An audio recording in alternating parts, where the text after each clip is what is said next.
Liverpool 2, Newcastle 2, or should I say Newcastle 2, Liverpool 2. Fan calling, Cavs in the building. Can't wait to hear what you guys have to say. I can't wait to hear what Cav has to say as well, bro. This should be an intriguing, interesting call-in. So, guys, you already know you get 3 minutes. You know what I mean? We'll throw some questions at you or a question at you. Do expect a little bit of pushback as well, and then we'll see what happens, man. But, Cav, before I even send a link into the chat, bro, to see what happens, how are you first and foremost, bro? And you can give me your take on the game. I've calmed down a little bit. I can't lie. The game got me emotionally like it shouldn't. It went exactly how I thought it would, and it still pissed me off. Just the remote got dashed a few times. When the game finished, I just went out into the garden, took a few deep breaths. Fortunately for me, I have a little bit of gardening to do. So I said, okay, let's just do that. Let's just try and, ground myself again, get the emotions back together. So I feel I got my composure back. But, looking at this team and thinking about what to expect, it's obvious for everybody to see where our flaws are. And we can all pretty much predict what type of season we're going to have and performances and things like that. But your heart's still tied to this team. You still have that faith that you can go out and get wins and be better than you kind of predict. And so, yeah, the emotions still there. The game itself, I think on reflection, in any season going away to Newcastle, a draw isn't the worst result. It ain't, they always carry a threat. When you and I and Zabiri we're talking about the game, I said that they would carry a threat. I said that they're attacking the back four in the central areas would be a problem. I said that Osalu would drop into the space and they'd have runners, and that's exactly how they scored the first goal. So nothing surprised me with Liverpool. They were okay going forward. I expected better in moments. We scored 2 goals. That was expected. And we conceded 2 in a fashion that I expected as well. So a lot of work to do. A lot of work to do for this team. So yeah, interested to see what the people say and see what people's takes are on this. I've already been on X and seen some crash outs. I've seen some players already being hung out to dry a little bit. So I'm intrigued to see what more people bring up and discuss some performances. There was some shockers in there for sure, man. You're mutant. I'm doing like I ain't done this before, man. Nah, big up Cav. Listen, guys, you're gonna get 3 minutes. I want you to try and keep the swearing to a limit. I know everyone's gonna be heated, but we can articulate ourselves without the swear words. I'm sure we can. We'll find the words, right? I'm gonna drop the link, and you don't necessarily need your camera on. If you do, fantastic. And no stupidness as well, guys. You already know, bro. Let's not do the silly stuff. Let's just get on there, give our take, give our points, and then go and enjoy the rest of our day. In the meanwhile, as well, guys, I need you guys to go and take part in the player rating. So if you can, scan that QR code, take part. If not, there's a link I pinned maybe about 3-4 minutes ago in the chat. Go and have a look, simple, and then just put your ratings up. I want to know what you guys think in terms of the players, because there's a few ups and there's a few downs, man. There's a few players I thought, one of them I can't listen. He's my guy, but he stunk the place today, man. But I need you guys to get voting in there, and let me drop the link now. First one of the season, man. I was expecting like a win, and everyone's like, yeah, hurrah, man. Like, yo, we won, bro. Like, yeah, man, the boys are cooking and that. Boys cooked. The boys did not cook, bro. Do you know what? Today's gonna really show us where the sort of fans' head is at, because there's going to be, I'm sure, some callers coming in here that are dead frustrated, not writing the season off, but, already predicting some of our downfalls. And then there's going to be others that are a bit more like, yeah, it's first game of the season. Let's keep composed. We know we've still got a week left to sign players. The manager, we've seen some different things. He needs some time. We're still gelling. So I'm interested to see which way, when we finish the show, which way it's sort of balanced towards. And I'll be honest, if people are crashing out and people are talking about player performances and how bad they were, they'd be right. If people are saying, no, we need to give this time, I still believe that these tactics can work, they'll probably be right as well. So the first game of the season, it's intriguing to see, where everybody's head's at. All right, man. We've got Mike waiting. We've got Zubiri as well. Zubiri, once I get your take, you can show my G if you got time. Lasidi's waiting. Josh is waiting. Abdulaziz is waiting. Sam is waiting. So there's a few people in there, man. But let's get Mike in the building first and foremost, man. Mike, how are you, bro? Big up, Endz. Big up, Endz. Big up, Kev. Pleasure to be back on the channel. Circumstances aside. Endz, I know that I'm not the most bullish Liverpool fan at the current moment. But yeah, bro, big up to both of you. Hope you guys are well outside of football. Yeah. All right, Mike, you already know how it goes, man. We give everyone 3 minutes and we kind of have it's all good. A conversation. But Mike, I'm gonna start off before we get going, man. I want to start off and just say, like, who do you think had the best game today out of the players? There's only a single positive, just one, actually two. Victor Muñoz won us a penalty, and Jacquet was good. Outside of that, everyone else on the pitch doesn't deserve to wear a Liverpool shirt. But to me, Szoboszlai, I'm his biggest critic. And Szoboszlai's first pass of the season, 6 seconds into the game is a turnover. I love it. Szoboszlai puts up 98 of the worst minutes I've ever seen. And then he does this after scoring a penalty to draw. This is how we celebrate a draw now, guys. Keep talking, guys. I just took a point away from you. Listen, the team was not cohesive. I don't want to talk about tactics. I can't imagine that Iraola could have changed so much in such a little amount of time. I saw remnants of Arne Slot. I saw stagnant and complacency within the final third. I saw a lot of players sort of just walking around the pitch. But to me, this midfield is diabolical. This is the most unbalanced midfield I've ever seen. And I wanted midfielders at the beginning of the season. I didn't care about wingers. I didn't care about the defense. I wanted midfielders. That's the replenishment that was at the top of my mind. I don't think Barcola would have solved anything today because we couldn't even get the ball into wide areas to begin with because we couldn't control the ball in the middle of the pitch. Gravenberch, to me, is more at fault for both of those goals. 2 careless passes in the final third. Being the most advanced Mike, on the real, eight, you think Gravenberch on both of those is making a silly pass to no one without even looking. It's diabolical, and he's not that player. He's never been the guy who can make the 1-2s in the final third. He should not be in that position to begin with. Obviously, the rest of the defense is at fault. Kirkes is out of position. It's one pass to slice us open, but it all starts with Gravenberch's carelessness. I wasn't particularly impressed with Florian Wirtz today, and he should be pouting on the bench because that performance was diabolical. But to me, it's the lack of quality. It's the lack of technique. It's the fact that our players looked Sunday league level. It's the first touches. It's things that Iraola can't control. It's your first touch. It's your layoffs. It's your positional awareness. It's your attitude. It's the way that you're carrying yourself. It's your energy. I mean, Kumas came on the pitch, was the only player I saw press the goalkeeper the entire game, and he was on the pitch for 10 minutes. Victor Muñoz actually showed energy. Rio, enough of the shimmy, shimmy, yaw, okay? Pass the ball to Frimpong and move. But to me, tons of questions in terms of the quality of players in this team. Iraola needs time to work out tactics, but he cannot fix energy. He cannot fix passion, and he cannot fix you making individual mistakes time and time again. That's not a manager problem. It's a player problem. And I hope FSG... they've finally seen, Barcola and Mbai maybe not the answer. Minta sure isn't. I know that's been 3 minutes, and I did my best not to curse. I was trying to be as conscious about that. I will save the curses and the slander for my own channel. I'll get demonetized. I won't demonetize you. Big up. Listen, appreciate you, man. Big up, Mike. Yeah, of course, up, of man. course.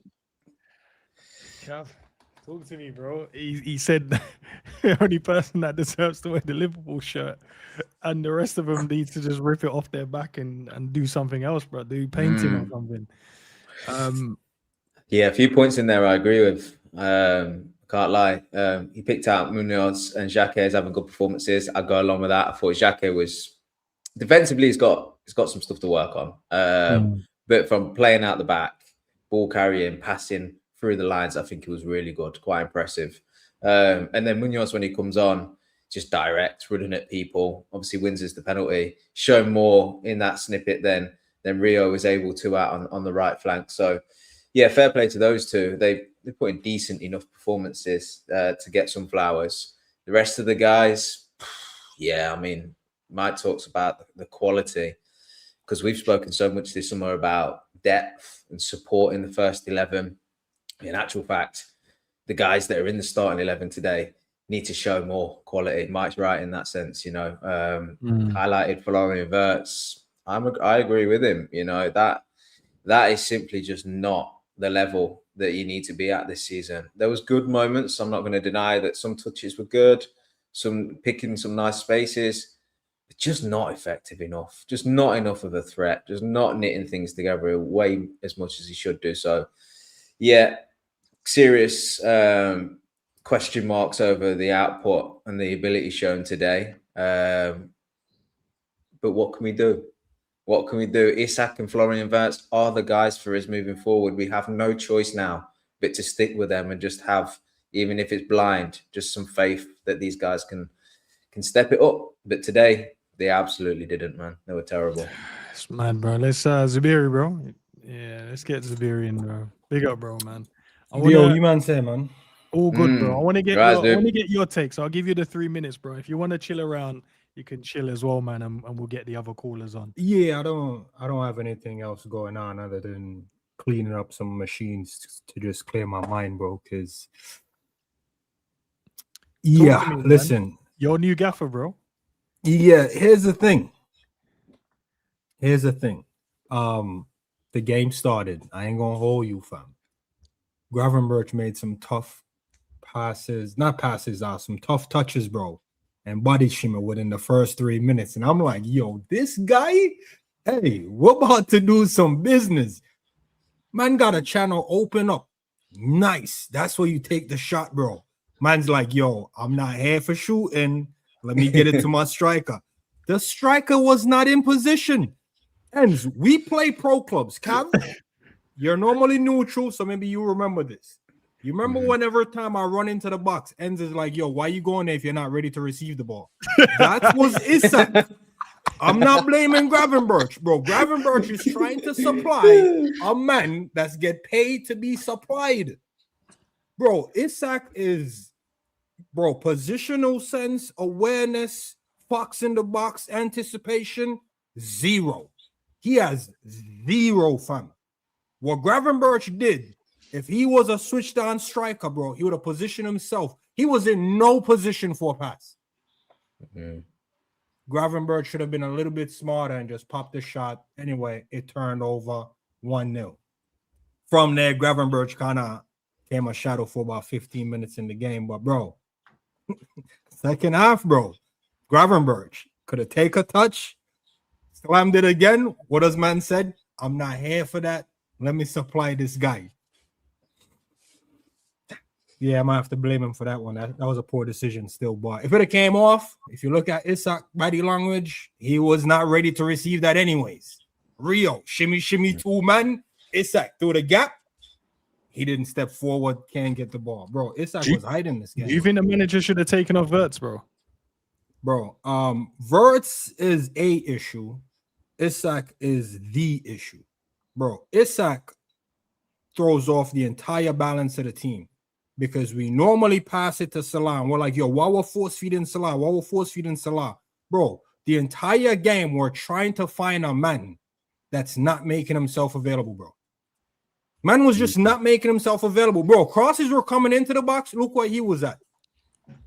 It's like he was marking the defender, bro. Find space, bro. I'm telling you, Rio did Didn't really do much in the game, bro. But it was a pattern, bro. All Isak had to do was come in short, receive it, probably pop it off, try to turn himself, do something. Bro, he was not making himself available in that box, bro. Look at Cody, bro. My guy that I want to leave also. But, bro, I see him lay one off to a man where he could have shot. Man did foolish with it. He got it back again. Man's like, screw this, bro. I'm going to do it myself. And that's how we got that one goal, bro. The midfield is thrown off, and I don't think a new player fix it, because any new player you buy, you're buying them for one reason and one reason only. You're going to basically go out and buy a man that can hold Vert's hands. Why would we go buy that player? Kev, all the other men that we have is of A quality. Why would we go buy a man specifically to hold Vert's hands? No, just get him on the team, bro. Kev, what's your take before I get Lasidi? You're next, bro. What do you take on what Zabiri? Yeah, I mean, we finished the show yesterday. I asked you a question. I said, how do you feel Isak got on this preseason? That was my subtle way of saying I'm very worried about Isak.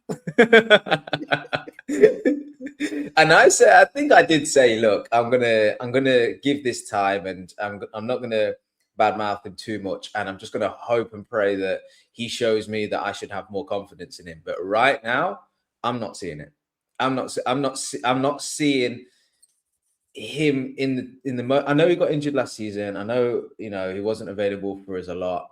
I know he scored a couple of decent sort of goals. You've seen the finishing ability there, but I've just not seen enough since he's been here. And again today, to really convince me that this is the striker for us moving forward. It don't feel right. It don't look right. He didn't link up. He wasn't on the shoulder stretching the opposition. He wasn't the fox in the box like Zabiri rightfully sort of described. His touch wasn't great. The chance he did get, I said yesterday, if he doesn't get many chances, he needs to be a finisher. He needs to be a killer. Got that one chance today, ballooned it over the bar. I know it's tough going back to your old team. The crowd were booing him on every touch. That might have had an impact. But this is a £125 million record signing striker for us. He should be able to overcome anything. And right now, it is really worrying. And it's difficult to see how Liverpool are going to succeed with Isak, because, like Sabiri rightfully said, we're not used to having this type of striker. So, look, bad day for him. Seriously bad day. Florian Wirtz, bad day. And the two of them go hand in hand. They're a 9 and a 10. One movement needs to be right. The other needs to find him.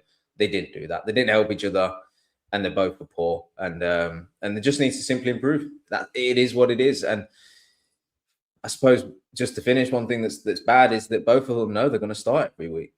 There's no challenge to their positions. So, I hope that they don't get comfortable thinking this is an okay performance. They've got to know that that's not enough. I'm going to ask you said let me get start next week. Let me get Lasidi in, man. Lasidi, over to you, my G. How's the panel? How's the chat? Oh, Cav just said, my G, that they both know they're going to start next week. Did you think they both had a good performance or not? No, I was unhappy. Although I did think it was a bit strange, because Iraola played them a bit differently in this match than how it was. Because in the preseason, they were so much closer together. It was like a front two. But today, I don't think Wirtz passed to Isak once. They just couldn't find each other. Wirtz was everywhere except like where he was, which I thought was quite strange.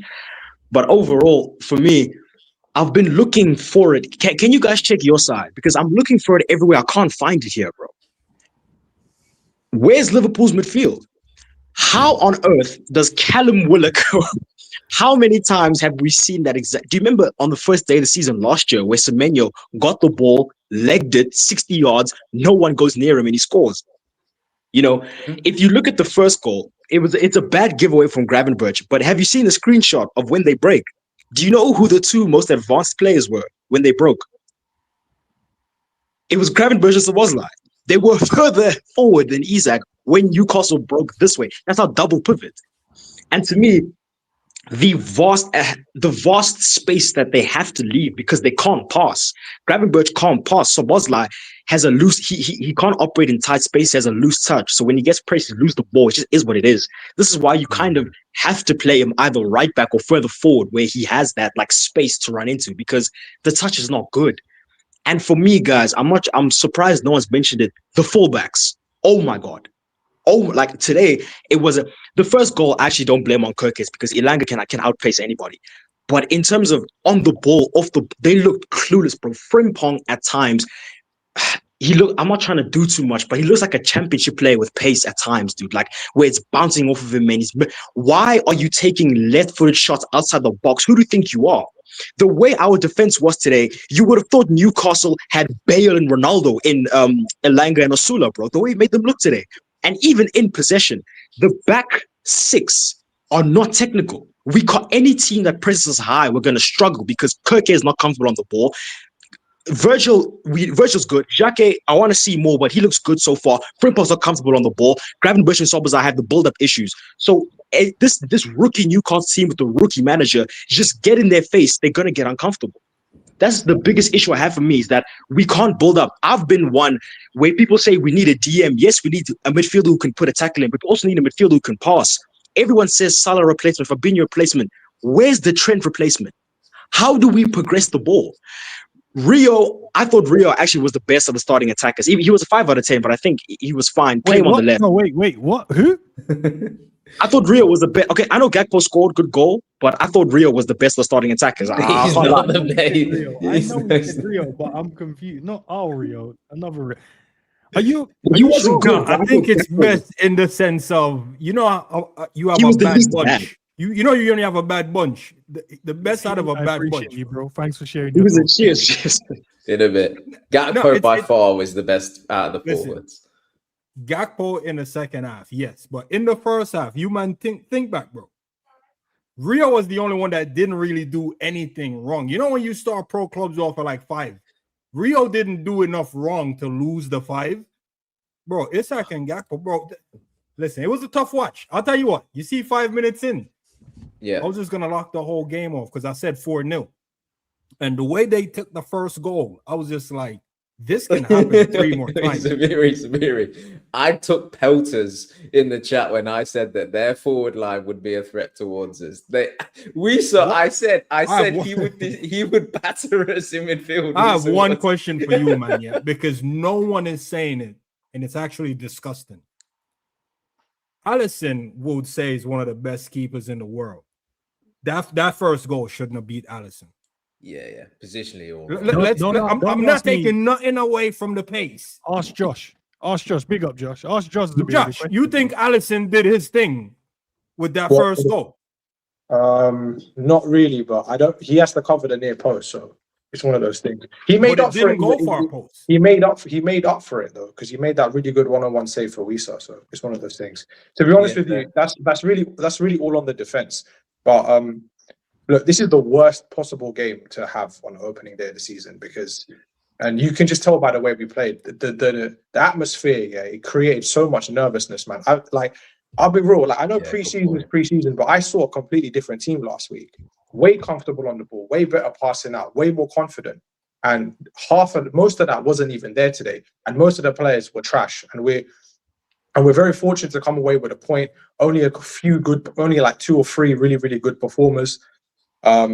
But yeah, look, I knew this was always going to be a uphill battle this season. You're changing everything up. You're asking players to do things they haven't done for 18 months. It's always going to be a problem. It's going to take time. No one wants to hear that, but that's just the facts. All this talk about signings, but like Zuberi said, we've got 250 million pounds in a 10 and a 9, and we cannot platform them. I don't really think signing Barcola and Mbai is the biggest concern for me. I know we need players because that bench was dusty, but we need to platform Isak better. We need to platform Wirtz better. I think Lasidi hit the nail on the head. I don't know what we were trying to do going forward because we normally press in a 4-4-2 diamond, and Isak was in midfield doing God knows what, and Wirtz was on the left wing also doing God knows what. So we looked a bit disjointed going forward. Again, that could just be because of who we were playing today and where we were at. But yeah, I'm going to say something a little bit controversial. I think it's time to just put the Virgil van Dijk in the back, man. Sit this man on the bench. I'm sorry.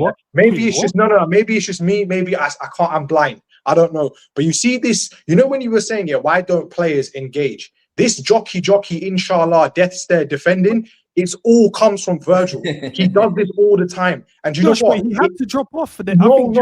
You don't have to drop off. You know that second goal? How many times can you make a tactical foul from the halfway line to when they score? No one makes a challenge. And this all stems from Virgil. And it's spread like a disease. I saw... man. He was running in between four men. Jeremy Two behind Jacquet. him, two in front of him. No man tackled him. Exactly. I saw Jeremy One Jacquet man in the in first 30 between seconds four against Liverpool Como players and still step out scored. and make challenges. He didn't do any of that today. And it's all comes from Virgil. I want to see, and I've been calling for it, I want to see Araujo and Full Metal Jacket at the centre-back. Virgil, please, you and your ponytail sit on the bench. I can't be bothered anymore. But everything else, it's a work in progress. But I'm tired of this immature hope the goalkeeper does something defending. I'm done with it now, bro. I don't even want him to get a new contract anymore. I'm probably the only one on this by myself that thinks about it. But I'm tired of this defending now. We need defenders that will put a foot in and make the attackers feel like they're in a game, and we never do that. And it comes from our captain. But anyway, man, I'm out. Josh, big up to you, bro. Nah, respect Josh, man. He's saying his truth. I respect Josh. I don't agree, but I respect Josh for being brave enough to say Virgil's it. my guy. I agree. I'm starting to realize Virgil need a man to hold his hand and do the hard work, bro. I'm hearing the commentator saying, yo, Kirkes need help. Virgil isn't offering himself to even cover Kirkes, fam. Think about what I'm saying. You know, Endz, Cam, listen to what I'm saying. Virgil was quote-unquote pacey, strong, and we know Elanga is pacey. You see Elanga cook Kirkes with a 6-yard lead, and you're not going to try to cover for that? You're not going to try to just drift to the left and eliminate them long balls and double team nothing? I realized That's I my had this in. captain. Did Josh say Virgil should not play, bro? Yeah, man. Maybe Bro, Kirkes need help. Who was in the team to help Kirkes, fam? If I can say one thing on it, right? I don't think I'll dropping get Virgil you is ready, yeah. I'll get you the next. answer, right? But the way he plays and the way he captains the sides is obviously influential. And I do understand the point that Josh is making and you're making, Zabiri, that if you've got a captain and a main centre-back that is more inclined to drop off and be a bit passive in moments, can that filter into the rest of the side where they become less aggressive and stuff like that? Possibly. I think it's hard to see the evidence of that, really. But I don't think it's going to sound like a mad thing to say. I don't think like there was a poor attitude out there today. They should have been more aggressive in the moments that we conceded the goals. And yeah, second goal, they definitely should have just, someone take a yellow, just hit the man, take him down. Got to be more streetwise. But I wouldn't say there was an issue with application, and I wouldn't say there wasn't players trying to be aggressive and trying to get in. I just think it looked like we were so far off them at times because tactically that's how we're set up. Teams like with players of equal measure to Uisa are still going to be as effective against us because we have nobody in that midfield that will shield the defense. So, I just think this is something that needs to be worked on and improve on. It's a I don't think of the lack of movement because I think if it's not him, I don't think that comes from Virgil though. You see the double pivot being ahead can... of the 10 and the 9. It's because the 10 and the 9 movement isn't good enough, bro.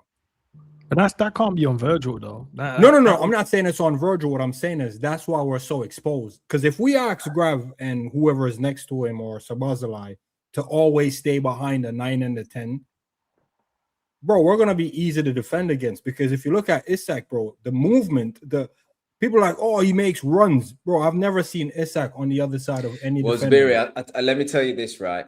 If it requires us to have 6 players in attack to create chances, then there's a serious issue with the personnel.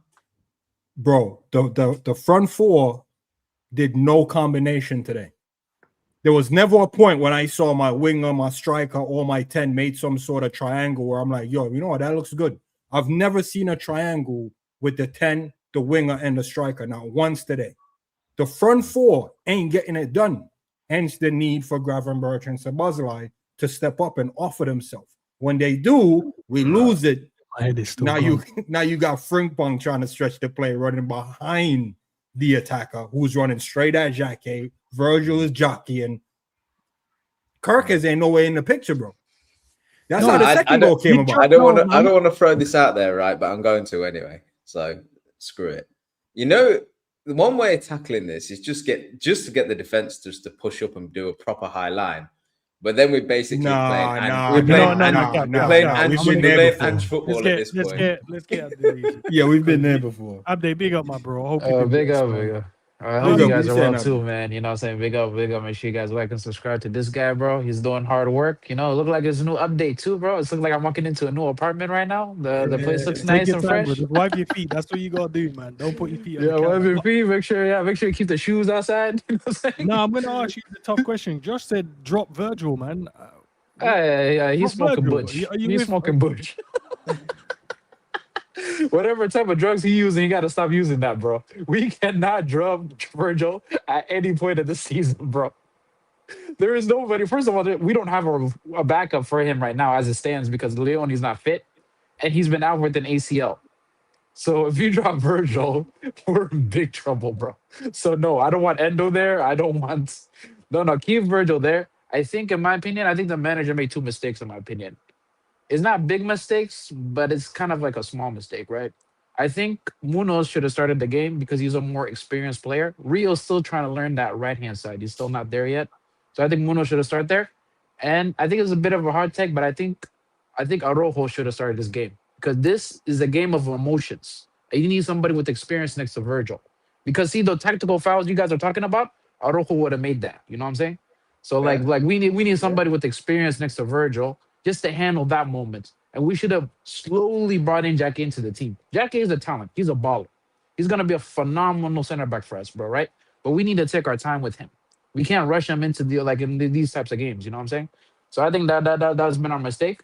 To be honest with you, I'm not too mad about the game because it looks like it's just like we're still trying to figure it out. Like there's no cohesion with the team. There's no like link up and all that. And all that is going to come over time. We got to play more games so the players can get used to each other more. That's kind of how I see it, in my opinion. But I do think the duel winning and the effort needs to be there. That's at least I need to see. And today I didn't see that. And that's something that we had from Slot. That we needed that to get coached out of us. Now, Gravenberg, bro, you're giving me migraines, bro. Like that pass, there was a million other decisions you should have done except for that pass. He chose the most difficult pass to do. Like for that first goal, bro. You tried to pass it across to Cody, bro. There was Verts 2 feet away from him. There was Szoboszlai right there, and there's a net right there if he wants to take a shot. Any of these decisions would have been better.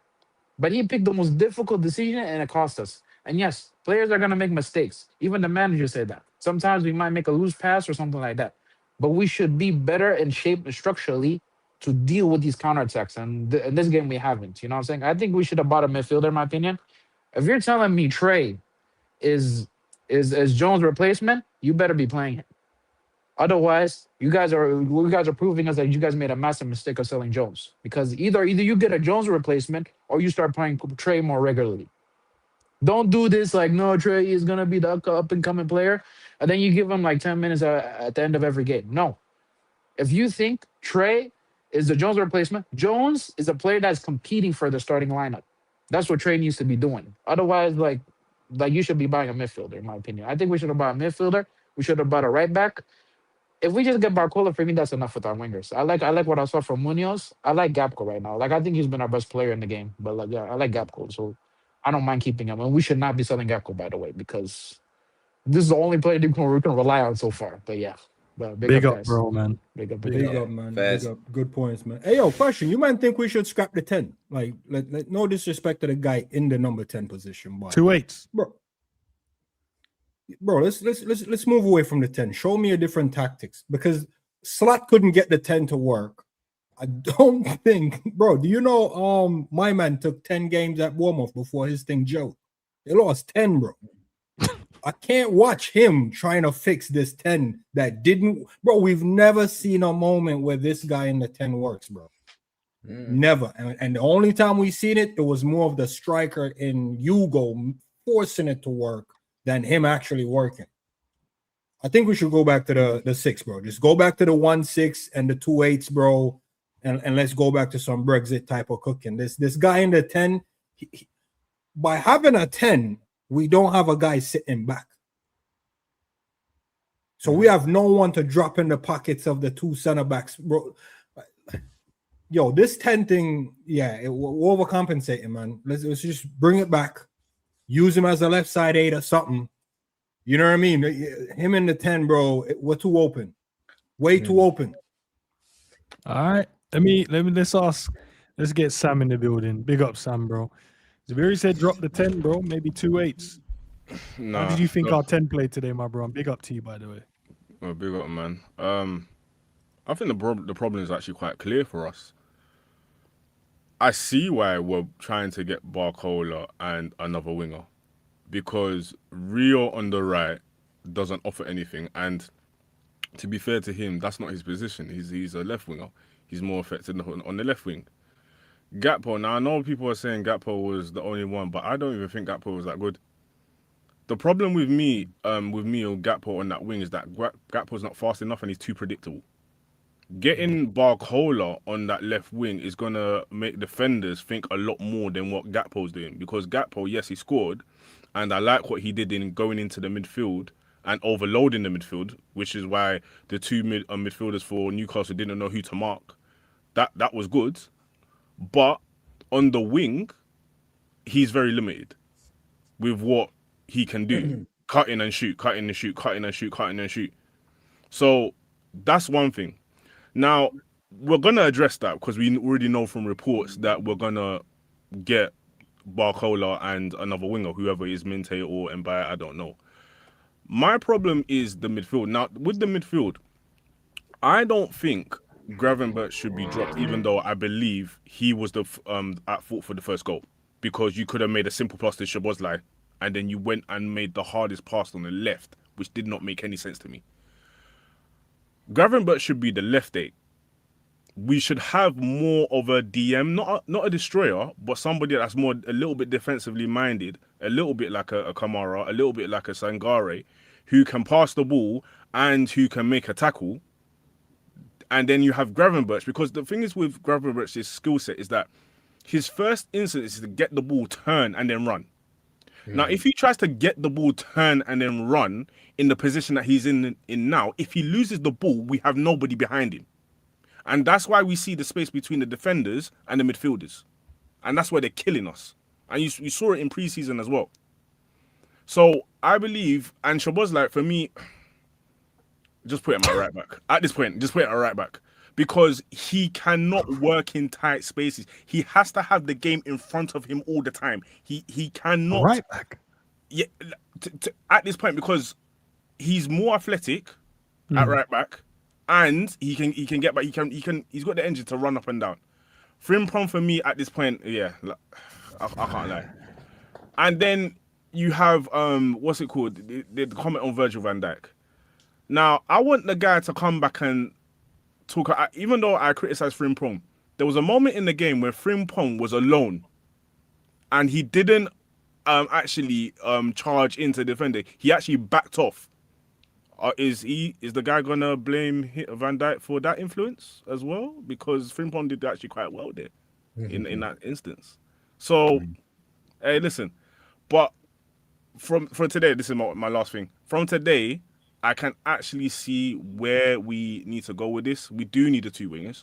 We need more exciting wingers that can give defenders a lot more problems. And then we need one more midfielder that is a lot more defensively minded. All right. Big up, my G, man. I appreciate you sharing your thoughts, bro. The conundrum of Gravenberch and Szoboszlai. Do you know what? You're mute. I know Gravy's getting some criticism today because of the 2 goals and its direct involvement, right? He's so good at receiving the ball. And he turned and opened up space and drove through the midfield. And I think that's a skill set that I would not be quickly taken out of this team. I'd actually, in some ways, be trying to sort of facilitate it. I think he's shown us now why the last manager in this one is giving him the license to go forward because he's pretty good at it. Now, the shot is wayward, the assist and chance creation isn't quite there. But in terms of just that comfortability on the ball in the center of the park and progressing the ball forward, I think it was the last caller that said we should be having somebody that shuffles in behind him when he goes to do that. And he's exactly right.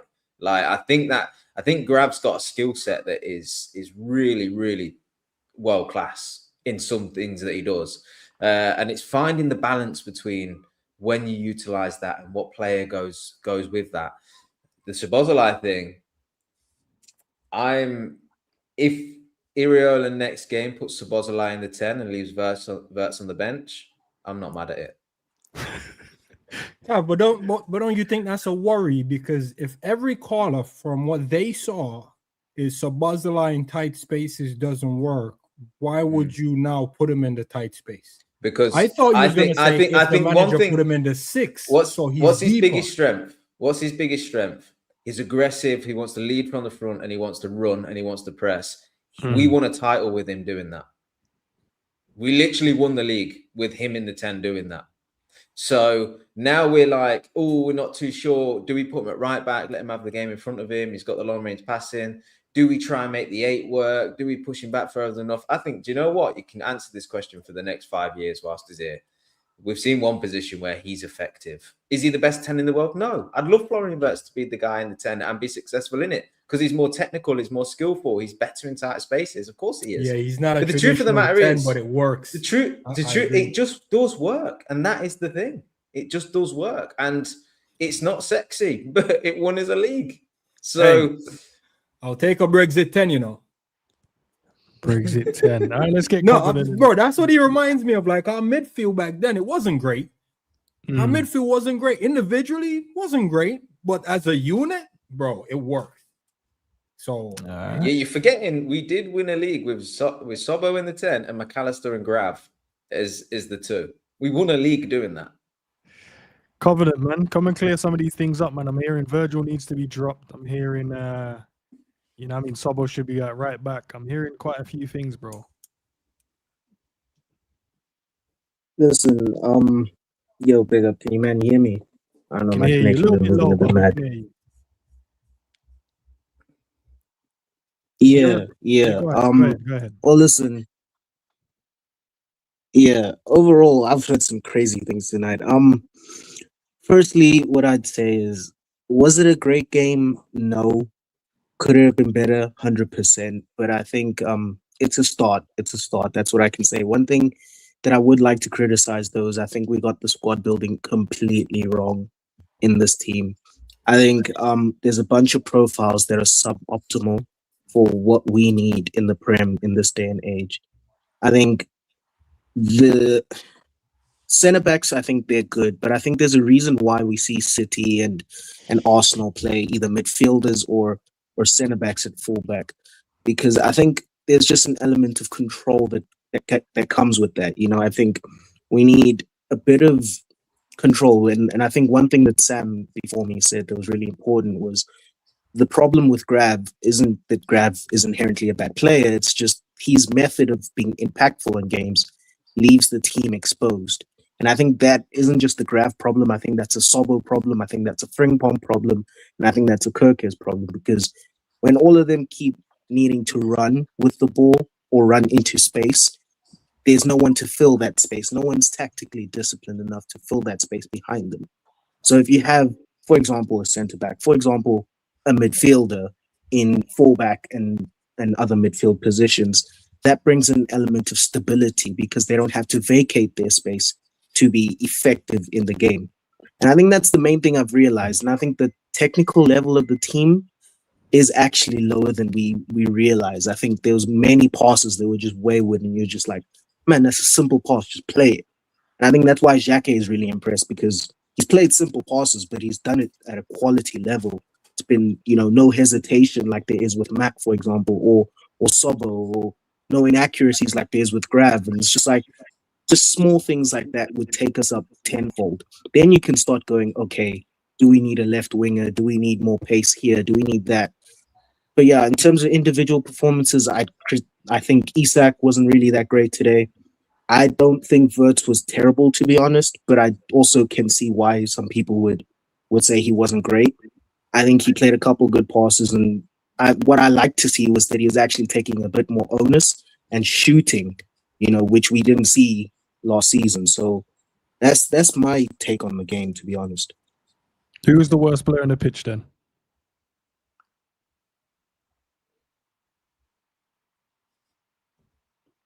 I don't think I can hear you.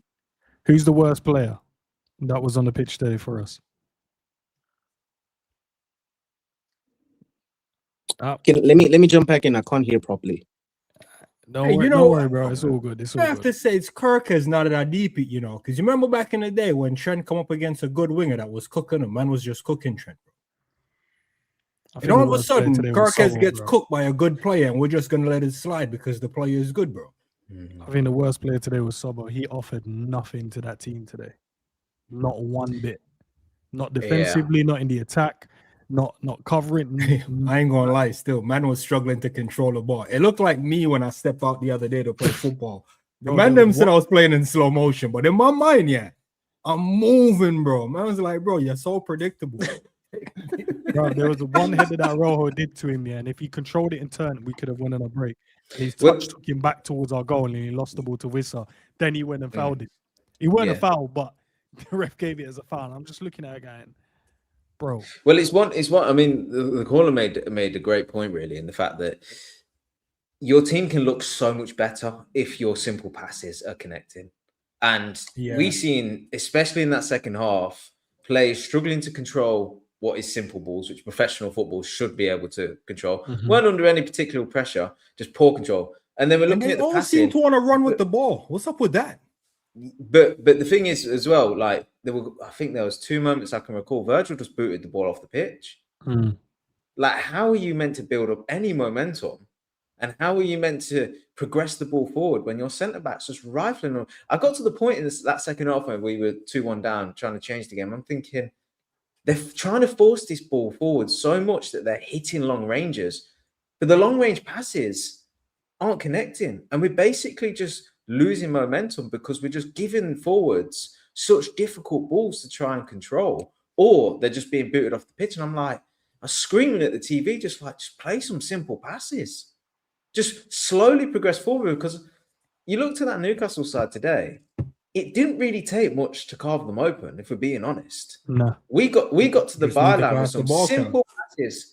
We got to the edge of their 18 with some simple passes. And it's just, that's what frustrates me so much, is like the team just overplays when it really just requires you to just slow the game down, find your passes again and build back up again. It's just that was really frustrating to see. And I think we as an outfit, we will just instantly, even with them same 11 players, we will look more controlled and more comfortable defensively if we can just get our passing right.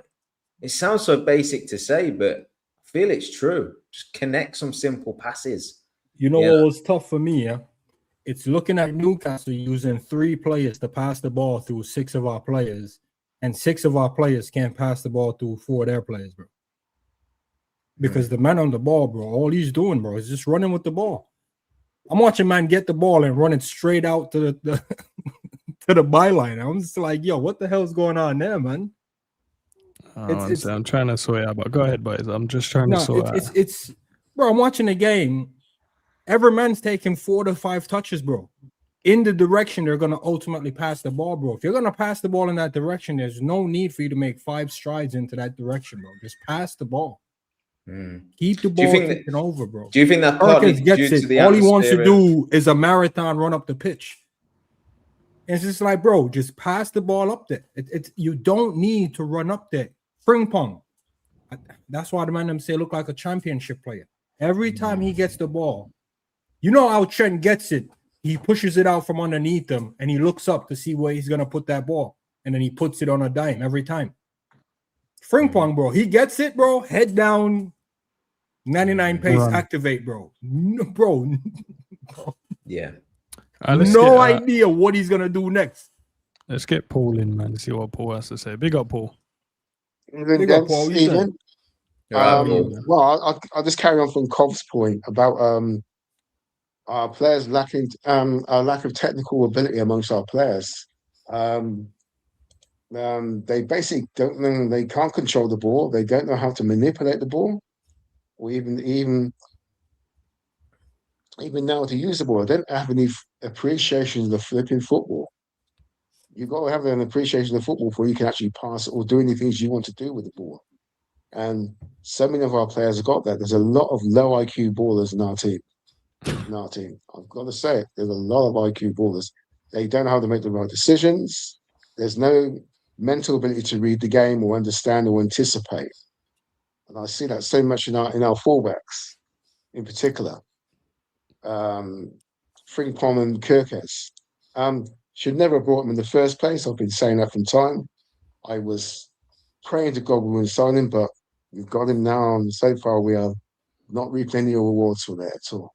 Yeah. Our midfield, I was actually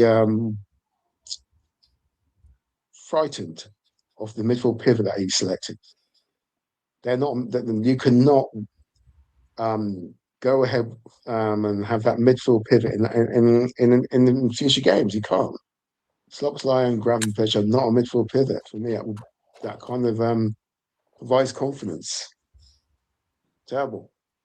So I would say we need to go out and get number 6 as soon as possible. Paul, when you say low IQ players, though, you said the fullbacks. Is there anyone else in the team you think that's not playing? Them and the midfield as well. I think there's a lack of passing range in the midfield. How to pick up the right pass, how to put the weight on the pass. None of that at all, in my personal view. Gravenberch may be good going forward, but his passing range is very limited, in my personal view. And I don't think Dom's much better. I mean, a lot of people say Dom's got great passing range, but I have yet to see it. Sorry. Paul, do you think the manager has escaped criticism today? Well, what could he do? He hasn't got very much tools to work with, mate. You know, in the day. I mean, the ownership and the recruitment is not helping him, really. Well, he's got 145 million striker and 115 million attacking midfielder, and he took off when he took off Florian Wirtz today. The game changed. Wouldn't you say? Yeah, I was just going to say that I wasn't in favour of signing Wirtz. Always wanted Cherki. Cherki is my choice. Cherki is my first choice, and I stand by that. And it looks like I'm being vindicated now until something actually drastically changes and Wirtz is out looking form. Then I'm going to stick to that view. All right. Anyway, thanks for having me on, gents. Big up, Paul. Appreciate you. In a bit, Paul. Big up, Paul. Yeah, I'm gonna switch the tempo though. There was some stuff I like that I have to celebrate still. I think with movement, just movement, like all of the things we said and the things that we saw, yeah, they don't look great. But I'm telling you right now, movement. If the front four work on their movement, I think we can get some change. I think we can get some change out of this side. Because I see Wirtz spray some passes. I was just like, yo, I didn't even see that. I mean, they were overhit or undercooked, but I was just like, oh, I didn't see that. See Wirtz made in some run. I think one moment he was through off the right-hand side in the first half. Sabo opted to go with a low pass. Should have went over the top. Like, there were some good things in the game, and I'm not going to, like, sit here and do the slot thing and say, yo, fine margin. But I'm telling you, man, Gravenberch cracked that one in 5 minutes, and it goes top bins. We're talking 4-0. But here we are. But there's some good things in there. The only thing I don't see fixing these good things is the man called Isak. Because I watched Danny Murphy come on the pitch. And I don't know how on God's earth he was able to whip a ball in between Alisson and our defenders. He always seemed to find that ball in there. Our wingers can never find that ball. I don't know what it is about the way we defend and the way opposition defend. They're so structured defensively. We're always all over the place defensively. Look, when we break on a team, you can see the back. You could see two backs of four. You see a back four, back five right in front of that. Look when teams break on us. It's two center backs, two trailing wing backs, a walk-in 10, a walk-in 9, And the midfielders is like way behind, like defensive structure in transition. I'm gonna chalk it down to movement, man. Why these men can't move, bro? These men are professional footballers, bro. All right, If you don't have the energy, you should be subbed. And that's where I hold the manager accountable, because it's like being on the pitch that long. It's almost like Salah looking up the gaff, and we're waiting. Hey, he was brave enough to take Verts off. He was brave enough to do that. Silly, bro. Pops, big up, man. Verts come off the pitch. Game change. Virgil should be dropped. Sobo should play at right back. The manager ain't really holding no smoke today for some reason. I don't know why, but certain things I didn't like. Rio was apparently good. The best attacker today, I heard. I'll start with bigging up AI, man, because we lost the first half 1-0 and we won the second half 2-1. So he did some things that made things change, and we managed to get a draw, which at the end of the season might be a good point. But there's a lot to be desired still, man. And football is a simple game. If you can control and pass, you can play football for me. If you can control and pass, you can play football. And if we can do that more times than not, we're better off. Yes, it's easy. What I keep hearing is almost like this scapegoat issue that we had all the time. So everybody's got a man or two men that they want to talk about.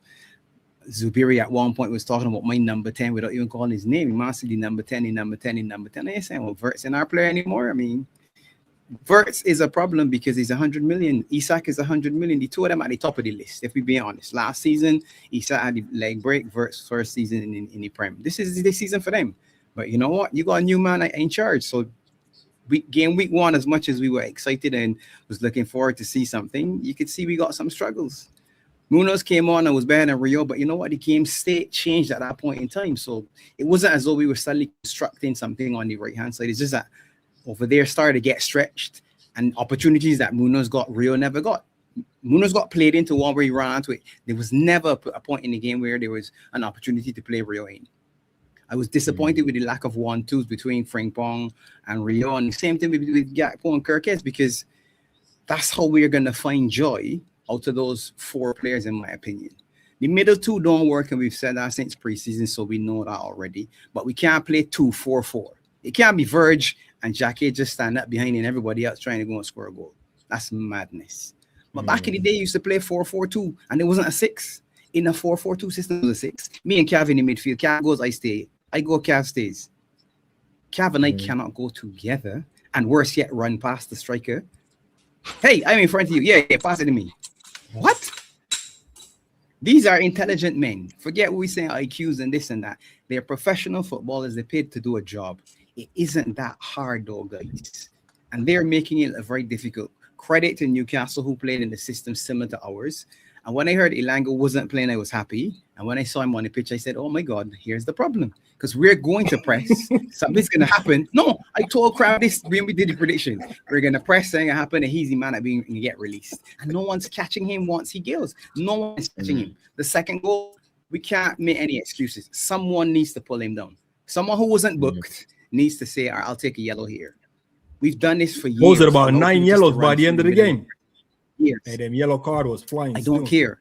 It don't matter, Zub. Somebody who wasn't booked. So it couldn't be Frimpong and it couldn't be Grava. Verts was close enough, trip him up. Virgil or Jackie, somebody stop Visa. The ball should never have reached Willock.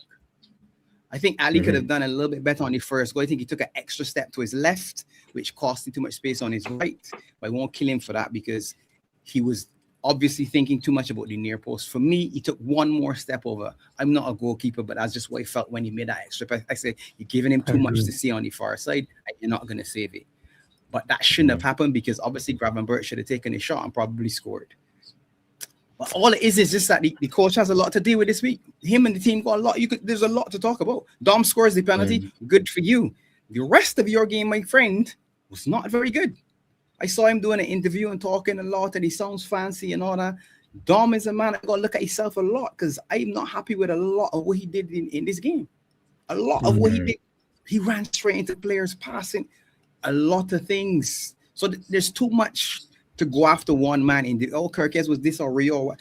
All of them were probably subpar. I don't think any of our first team the first 11, like Gakpo scored, so maybe that takes into just above a 5.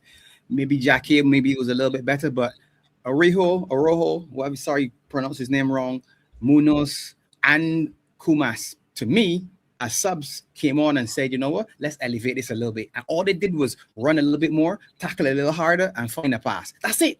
They didn't do anything spectacular, but those things made all of them look better than everybody else on the pitch. Pops, Can I ask you a question, Pops, real quick? On I'll go get the other ones in, bro. So big up, Pops. I'll ask the other guy. Pops. We'll circle back with that question. Yeah, I'm starting to think Drew, you ready? Szoboszlai always have that in him, you know, that every couple games it's like he do 5 things right, 2 things wrong, and then 2 things wrong is just too heavy for us to carry. Yeah, perhaps. I mean, one thing I asked it just before you get the next caller in, Endz. I asked a couple of weeks back whether we'd played strong enough opposition in pre-season. And the reason I asked that question, I think I was in the chat on someone's show, but I put it to you, Endz, didn't I? And I said, the reason being is because I've watched these players down tools on Klopp. I've watched them down tools on Slot. And these same players have got so much ability and so much about them. But one of their abilities is to seemingly have periods in games where they fall so low below the standard that you expect. And I wanted us to face another top Premier League side where it's competitive and there's a bit of needle in the game for Iraola to learn perhaps what he learned today. There's periods in this game where you're scratching your head thinking, how on earth are we playing this bad? How on earth are these players shirting out of tackles? How on earth can't they connect passes? Well, these players just have them in it. You can't call them bad players. You can't call any one of our players bad. You can't call them, technically poor, really. No, they are. But they'll show you it at times. So that the manager's going to learn a lot from today, and he's going to have to really get these tactics right with these players, because if you just rely on them alone, they'll get you a point, they'll fight, but they won't get you much more than that. You've got to get this setup right. Big up, Drew, man. How are you first and foremost? I'm stressed, man. I don't think I'm gonna watch another season this year. Honestly, last year I didn't watch it. My friends were just telling me. You talking about Man United or Liverpool? No, that's for Liverpool, but I'm saying in general because of how. Oh no, that's how the Man United fans open up their calling as well with the same energy and stake. Yeah, I think this year same thing. I saw one game on the text where I was like, I don't think I'm gonna watch it this year. No, just not. I don't think so. One game, Drew, not one, just one. Yeah, because I just think, and to be fair, actually, I think a lot of you have probably raised the points that I was gonna say anyway. I think the thing that always annoyed me is I think if you know you have the ball and you know you're going to pass it to A, why are you taking 15 dribbles to pass it to A? Makes no sense. Just passing me the ball. That's one thing. Technically, I think I'll probably, like, again, forget this game, but just in general, I think technically anyway, I don't think our squad is good enough to compete with the likes of the Arsenals, the Cities, obviously when City gets ready. But I'm just saying, like, man for man, I don't think technically our players are good enough, barring maybe like, if we're talking pinging the ball left and right, like somebody said earlier in terms of midfield, maybe like he's probably the best at that stuff. But we don't have anybody like a Rodri, and I'm not saying you got to be like him, but that can spray the balls, ping left and right, just relieve the pressure, switch the play. We ain't got ballers like that in our midfield. I also think maybe we should actually stop the playing with a cam, because then maybe we can see and keep Sobo, Gravenberch, and then obviously having like a proper 6 in there that can actually sit, and then we can see how that goes. Because to me, it doesn't make sense to play 3 players in midfield that just want to go forward anyway. Doesn't make sense, because Gravenberch wants to actually Gravenberch is a carrier. He's going to go forward no matter what. So Szoboszlai is also going to go forward, and then we already have Wirtz that's supposedly supposed to be a 10. So nobody wants to defend anyway out of them lot.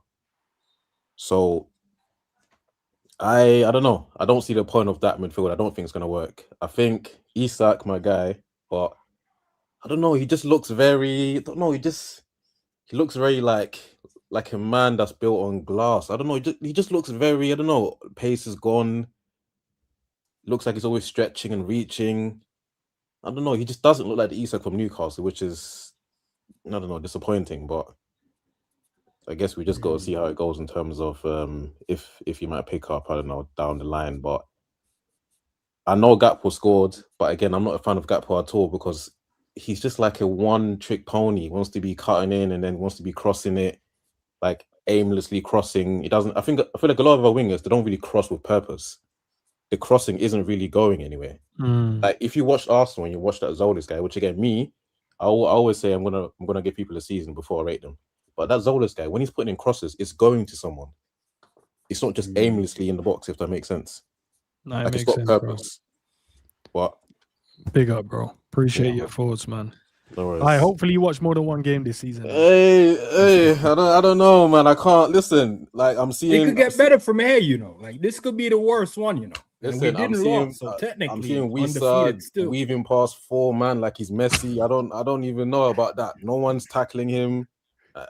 I'm seeing what's his name, that new centre back. He nearly cost us a goal. I kind of feel like he shouldn't have started anyway. That jacket guy, he should have been on the bench. He should have been a Rauho, and then bring him on because that one time where that centre back nearly blitzed him from the back. Pause. And then who? No, I said pause, bro. Go ahead. Oh, whatever, man. Oh, yeah. I just realized it on the back. Yeah. That one could have, you know what I mean? Like, yeah, that could have cost us. But yeah, I think that young boy needs to maybe sit on the bench a bit and then see how it goes. Listen, big up, bro. Hopefully I get to hear from you more often, man. Let's see if you watch more games. Yeah, I'm checking the scores. But before I go, what you might think we're going to get top 4? Man. We'll answer that later, bro. Big up. We're trying to answer that question now, boy. That's dangerous. Top 4. Yeah, leave that alone for now, man. I'll get you Yusuf in, aka Cars, bro. I'll get you straight in, bro. Big up, man. Yo. Can you guys hear me, yeah? Can hear you loud and clear, man. Yeah, me, I'm very calm, you know. I can't even lie. Like, I feel like everyone just overreacted because you got to remember as well. You're trolling, bro. You're definitely trolling. No, I'm not even trolling. Like, I just feel like in terms of preseason, these men didn't really like play together much. If you really think about it, they just look like they need a couple more games as well to understand the system.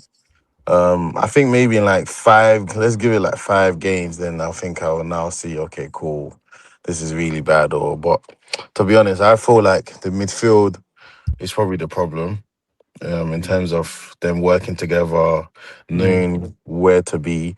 But it feels like we're playing with 2 8s, but at the same time we're playing with a 10. Like there's no DM or there's no two pivot. Doesn't feel like it. So I don't know the midfield what's going on there, but in terms of like, let's say Gakpo, I think Gakpo, the thing about fans, yeah, is we need to just chill because I think sometimes having different profile of players is very important as a team, for the team, sorry. Yeah, I know he can be very like annoying in terms of taking a shot all the time. There was a moment I think he could have passed it to Isaac and he didn't. You know, he can get very frustrating at times, but I just feel like, and then you got Rio is just like to do step overs. So I just feel like it's kind of good to just have different options as well, or different style of wingers as well. I'm not really bothered too tough. I'm just happy that we got the draw, we got out of there with a draw. So that's my main thing. And then I think the next game, we now see what we do. How the manager changes things. I think that's when we can now, like, for me, the next 5 games, okay, yeah, today we got a draw, we got 4 more games to go, then I'll now know, okay, nah, this is not gonna work, or if it's gonna work. But we definitely need a one more midfielder that's more defensive minded. I think it's just good to have that option on the bench, regardless. What's his name? Muñoz, or what's his name? That came on. Yeah, he looks decent. But I feel like when he came on, I don't know if it's the system that changed or Newcastle changed their system, but it just feel like there was a lot of one-on-ones with the wingers. Compared to like when Rio was on, it was more like 2v1, 3v1. So I just felt like that's why they look much better. And maybe that's why he too looks better, because there was more space available. You know, Rio probably did all the work, the hard work, you know. So having a player like that on the bench as well is so important. So that's what it is. I just feel like, and Verts as well. Sorry, last one.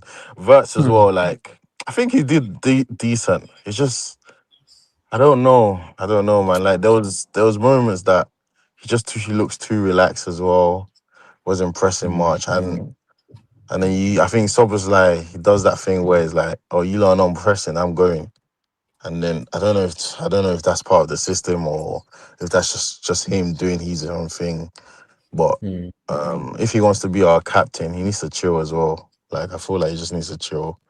Just calm down a little bit, bro. Let's achieve some things first, you understand? Like but yeah, thank you for having me on.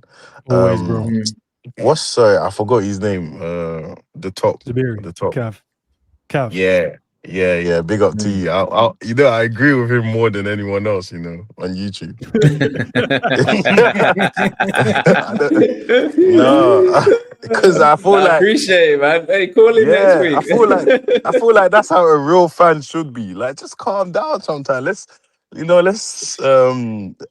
feel like I'm a businessman, so maybe that's why as well. He's a businessman. You gotta check everything, like before you can't just be reactive. Right now, our fans are moving like Arsenal fans. Like, we're just being too like, oh, we're not gonna get a DM, we're not gonna get a midfielder. Oh, this is what this one said. But remember, they told us that they wasn't gonna sack Slot. So we can't believe everything. I'm telling you, these are businessmen. The board, they're gonna look at today, especially today. They'll be like, "Yeah, we need to add one more midfielder." I feel like our owners, we just move too slow. That's the thing. We just never plan properly. That's the only thing that pisses me off about our owners. Like, we need to plan properly. We need, Salah is going. Okay, cool. Let's start getting Olise then. Okay, cool. He wants to play games. Send him on loan for a season. Bring him back when he's ready or something. Like, we need to plan better, man. All this, now we're going to start looking for, okay, what's a DM that's available? And what's his name, just went to Brentford. Could have got him for cheap. Like, you just... Nah, listen, he ain't going to tell us how to feel, man. He can't do something else, bro. Can't do something else. Yo, leave my guy alone, man. Leave my guy alone. No, I got one fan and you can't beat him down. Nah, man. Well, we can't, some fans are just overreactionary in that. Nah, bro, we didn't win. We needed to win today. We didn't win. No. Hey, he's calm, man. He's calm. His name's Calms as well, which winds me up even more. Yeah. That's his name. Just calm. Nah, bro. We got nah. Let him be. Nah, today calls for an outrage. Wherever you place your outrage, just place it there respectfully. You know what I mean? Like, you don't have to be disrespectful with your outrage, but it is one of them ones though, Endz, man. I could see, like I said, it's game one. You know what I mean? And when he was speaking, I was actually thinking about the Sabo point of the game's not going according to plan. I feel like Sabo is the first man to jump off script, trying so hard to affect the game, it ended up hurting us. And sometimes you really just have to calm down. We're going 1-0 down. It's cool. We'll play back in there. So sticking to the principles, man, and just if we lose, sticking to the principles, it is what it is. This is what I said yesterday, Zabiri. I said the manager come out and said recently that at times we go man for man, at times we mark zonally, right? And I'm really excited about getting that balance right, because when you get that balance right, you're getting the balance of calmness and playing and keeping the game in a natural flow and tempo, but then moments where man-to-man aggressive, do you head lost chicken sort of press if you want Szoboszlai, back four push up, and then you can attack the game as well. And if we can get that balance, then we're going to be a serious team, but that's going to take a hell of a lot of time, I must admit. And I tell you what, if Iraola does achieve that, then you got to consider him one of the best coaches around. Seriously, if he can get that to the players. So we don't have a defensive structure, and I think what we're all seeing is a missing midfield structure. The midfield is just three men running around out there. Let's call it what it is. We can't see what the plan for Verts is. We know what Grav is gonna do, but we don't know what the plan for him is. We basically play like how our club side does until Endz gets pissed off and then just goes DM. That's I'm telling you. Bro, each one of the midfielders, we know, bro, it doesn't matter Bro. which manager is managing them. That's what they do. We now need to see them in a system. Like Szoboszlai in a system. I want to see that because I think he has ability and quality that can work in a system. Grav, the same thing. Bro, all we're seeing is these men doing what they do best. Grav is going to drive. Szoboszlai is just going to run around on the pitch. Wirtz is going to try to find his way in between that, but he seems a bit shy to impose himself on the game. And that's my biggest complaint. Bro, you're my number 10. Impose yourself on the game, bro. Because if you're in hiding, who's going to link this energy?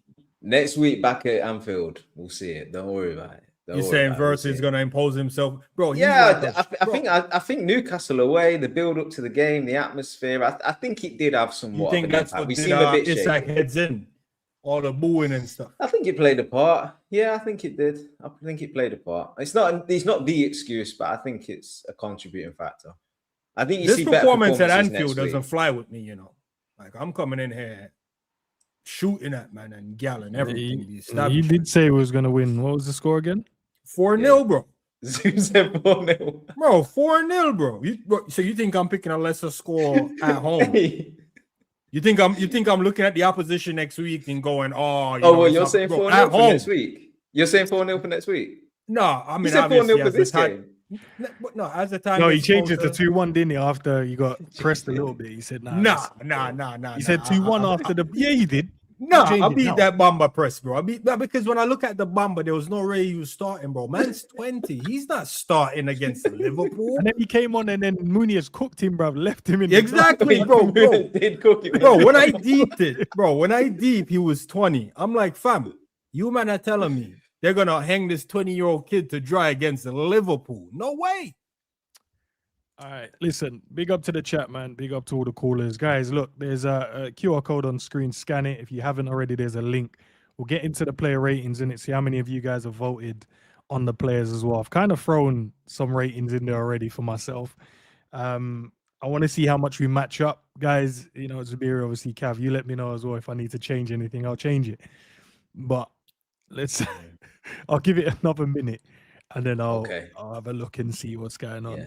All I'm saying is, do I get a little bit like protection now? Because in the pre-match, I said to Zabiri that I'm worried about that Newcastle attack. Visa, Osulu, Barnes, and everyone threw everyone threw pelters at me, and I had to. Yeah, because the way you bigged up the attack is almost like you're saying defensively we're shit. I mean, defensively we were shit. This Visa guy, man, he was on it. I don't know what preseason he had, but give us some of that because this guy was on it. Sign him. Sign that guy. Nah, he was killing me, man. This guy was moving, and he should have got sent off. That which wound me up even more. Hey, yeah, that second yellow, bro. In midfield, and he got clipped, and the referee was like, no. But you know what's crazy like though? Players around you, there was no one and him. So he turns, he's driving at them, and he just allowed it. It was in that moment the ref realized he messed up. He gave away too many yellows at that point. He was like, right, if I continue, this game is gonna be thin. Because after that, he kind of slowed down with the cuts, man. Yeah. Nah, they're saying the voting's finished. Big up, Pops. They said the voting's finished. All right, let's go through it then, lads, man. See what's going on. So I gave the manager a 5, and the chat, you guys are giving him a 5.6. And I gave him a 5 purely because, look, I get you. We're going to say he doesn't have the tools, and that's fine. There's certain tools. He still has enough tools to get the job done in this particular game. I think, in my own opinion, I think him taking off Wirtz didn't help the team. I think we lost a little bit of control because he was getting on the ball, just knitting things together. Whether you liked it or not, he was knitting things together, especially in that second half. And then I think him just leaving Szoboszlai on, and I know he scores the penalty at the end. I was like, Gravenberch was offering more. Wirtz was offering more than Szoboszlai did in the whole game, and not changing it. And obviously tactically, the wingers, you've watched Real for 45 minutes, couldn't get a change out of that right hand side, and they didn't swap. I thought people said they like to swap. What happened with the swap? I said I prefer him. I said I would like to see that, but he never like. And I'm not beating him with it. I'm not like moaning about Nah, it. beat I him, am man. moaning about it, Yeah, bro, nah, because yeah. Hit him, it's man. like, Hit him. you can see they're not getting change out their fullback. Just swap it 5-10 minutes. Like what harm can that do in the game? Like really? What Yeah, harm put him can over that there for do? 15 minutes, man. See if he gets some change, bro. And then the other side of the game is like, yeah, we need, we're gonna scream and say we need a DM.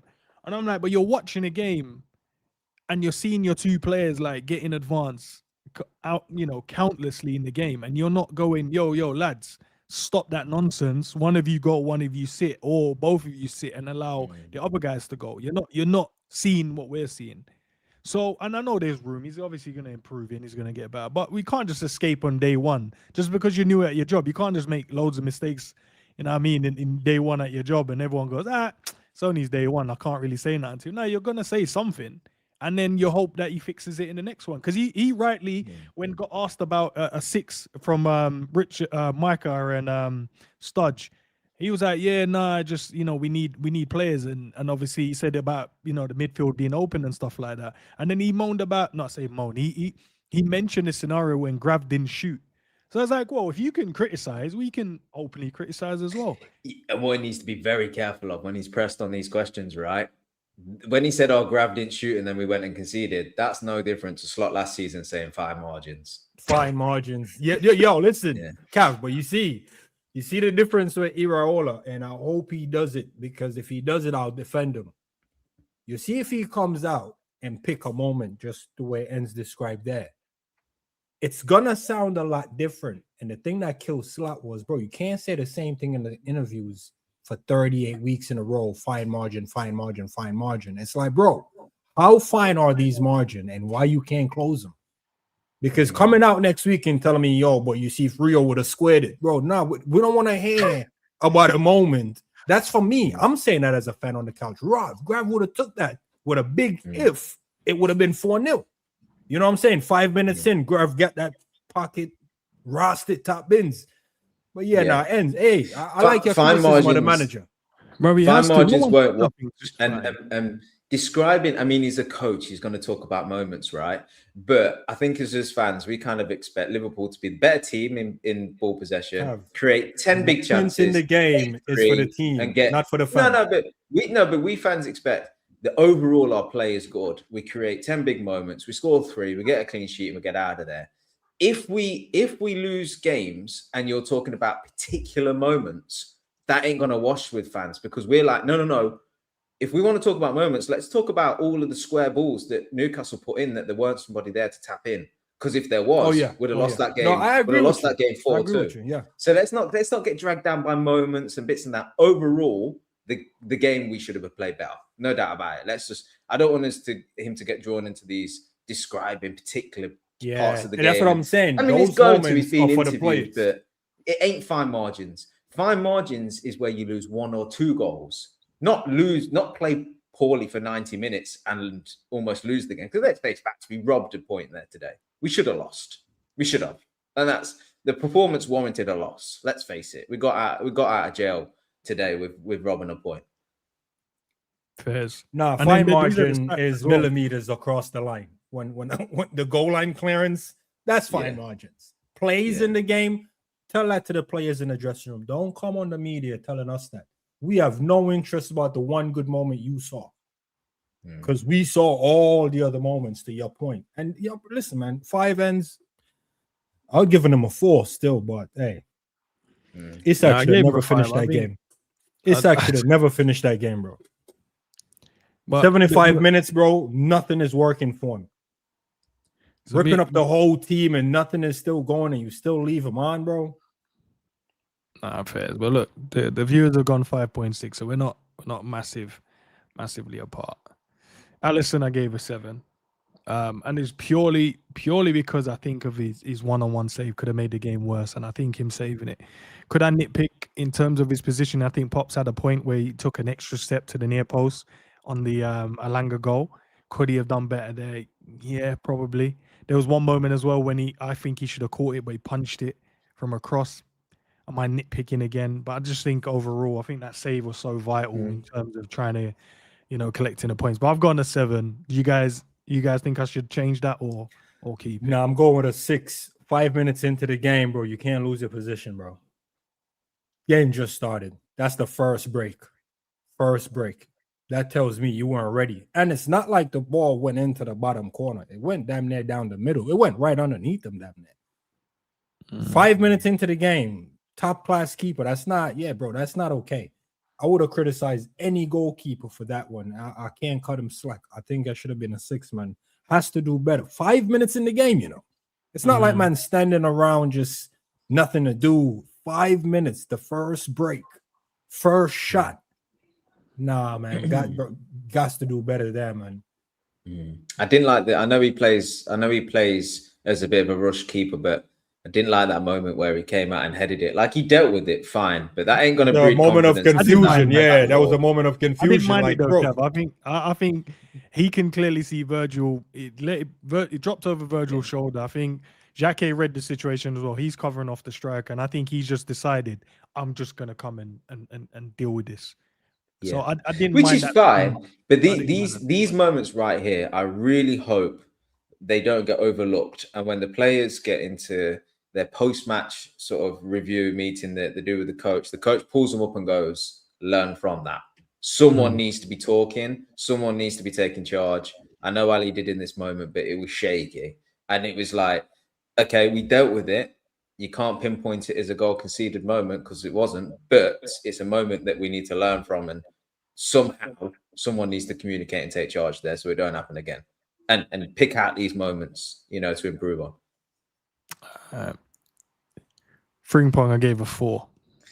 Trash. the viewers have gone 4.2, so you guys have given him a higher rating. Generous. Endz. I know generous. I was. It was a 3.5 Generous. and I was deliberating. Generous. Do you know what frustrated me, Zabirian? Let me know if you saw this. You know the one when we loaded the box and he went left, he jinked back to his left-hand side, jinked to his right, jinked to his left.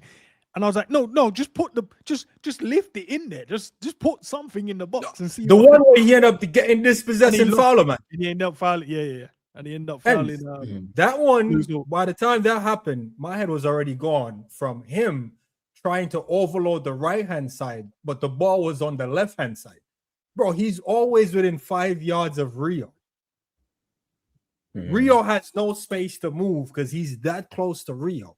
So when we get break on, he's relying on his speed to get back into position. So by the time Wissa gave the ball to Willock, bro, he was nowhere near to be found, bro. He's always ahead of the ball.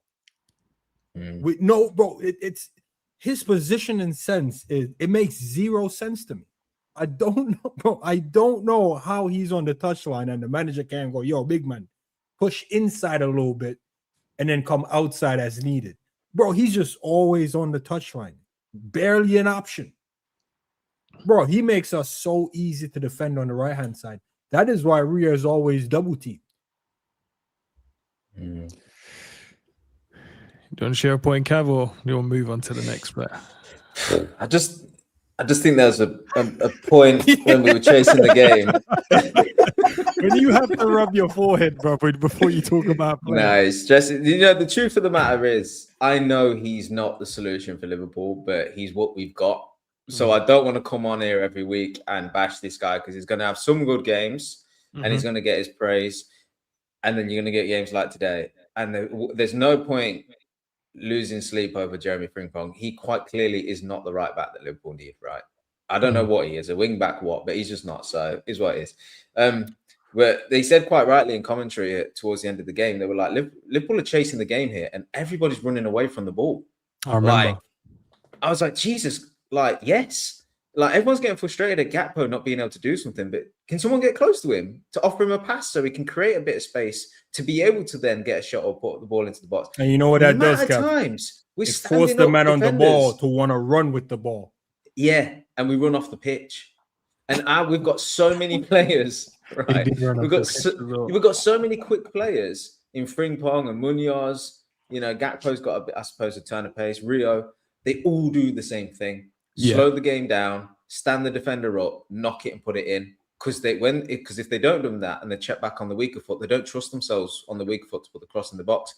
the coach has got to make sure that there's movement around these players to give them space to actually do something different, because we could not create a chance at the end of that game because we quite simply we couldn't beat the fullback. We literally couldn't beat the fullback because there's just not enough movement dragging the fullback away. So Frimpong or the cover and defender, but and it's always Kirkes. 2v1. But Frimpong, I know he's rapid, but it's like you've got to learn when to arrive into the position. Timing. Like if Rio's standing up the man on the ball, you've got to get your distances right. And like you say, it's time you run on the overlap. So Rio can simply play it, you play it in. There's no point being up to play with Rio and then expect there to be enough space to move around. There's not. So these guys have got to get more intelligent on that sense. All right. Who's the next one up, man? I gave Xhaka a 7. Viewers have given him a 6.4. Averaged it out. Would you guys change that? I thought he had a really good game, to be fair. I'm trying to think. I'm sure there must have been a moment he did something dodgy, but I'm trying to. Yeah, the moment he did something dodgy was when Asulu run around him, and I was like, the Trivela pass.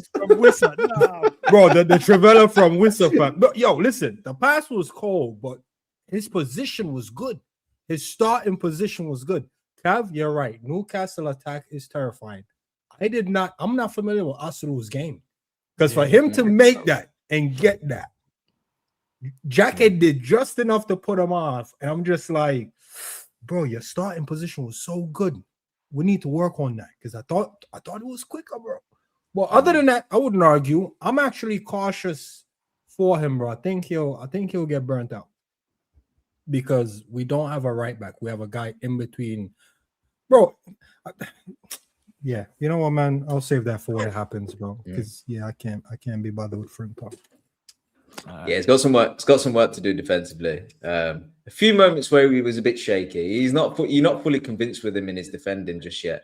I'll tell you one thing though. On the ball, he's brilliant. Yeah. At one point, he did a turn on the ball that was so clean as well. Yeah, it's mad.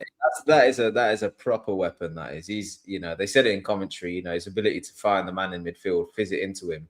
That's something that last season we could have really, have used, because when you're struggling to sort of build momentum and tempo, you're struggling to speed the ball up in the game. Having a centre back that just fizzes it into the midfield and says, "Here, go and turn on that."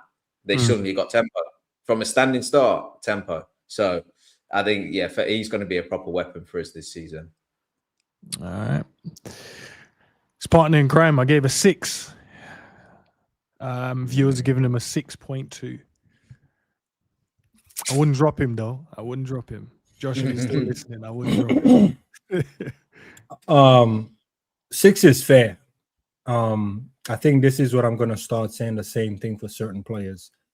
The ability of certain players is not in for question. I think the tactic is what's starting to affect the player's ability.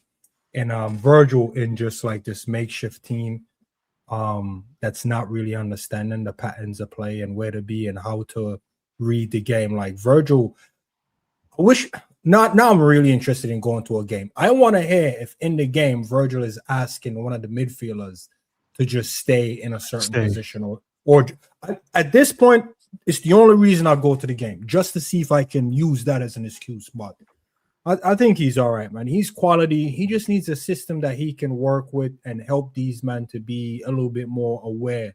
Like, I've seen enough of him screaming at Kirkes. I've seen enough of him screaming, but I don't know what he's actually saying. But listen, man, you can only do what you can do, man. And that's, like the other caller said, jockeying the man till you get cover, but there's no coverage. So you jockey down the man, and the only coverage is the attacking man coming on to cover down on the attack. So, I think 6 is fair, man. What about you, Kev? Yeah, I think Redman's just put it in the chat. The moment that he just got wound up and took Visa out, like, I just seen that moment and I was just like, that's pathetic, because you could have been doing that after fucking 10 minutes. Showing the man that he ain't going to run around in front of you, dictate the play. But instead, you looked after your own game and did your nonchalant thing, which looked fine. It was worthy of a 6. But as our captain, as the man looking at this team in front of us, dominating this space and getting joy, You left it till what, 85th minute to go and actually put a foot into somebody and just be like, yeah, look, this ain't happening here. Some people like it, some people don't. I would be totally fine with him after half an hour just crashing through Visa and just being like, I'm touch tight with you, you know, or I'm screaming at my midfield to get back or something, you know. It seemed like he just let the game play out. And that's usually is the case with when you watch Virgil on like the tellies. You think he doesn't communicate much, but then when I've been at the games, you realize he actually does. So I don't know if it's just the cameras don't pick it up or whatnot, but felt like today you needed the leader at the back to just be communicating more. There was glaringly obvious gaps in that midfield, and it just felt like it needed orchestrating a little bit better. You know, at no point in the game did it feel like we switched up a bit and just went, you know what, Newcastle have just created 3 really good chances. Why don't we just sit in for a minute?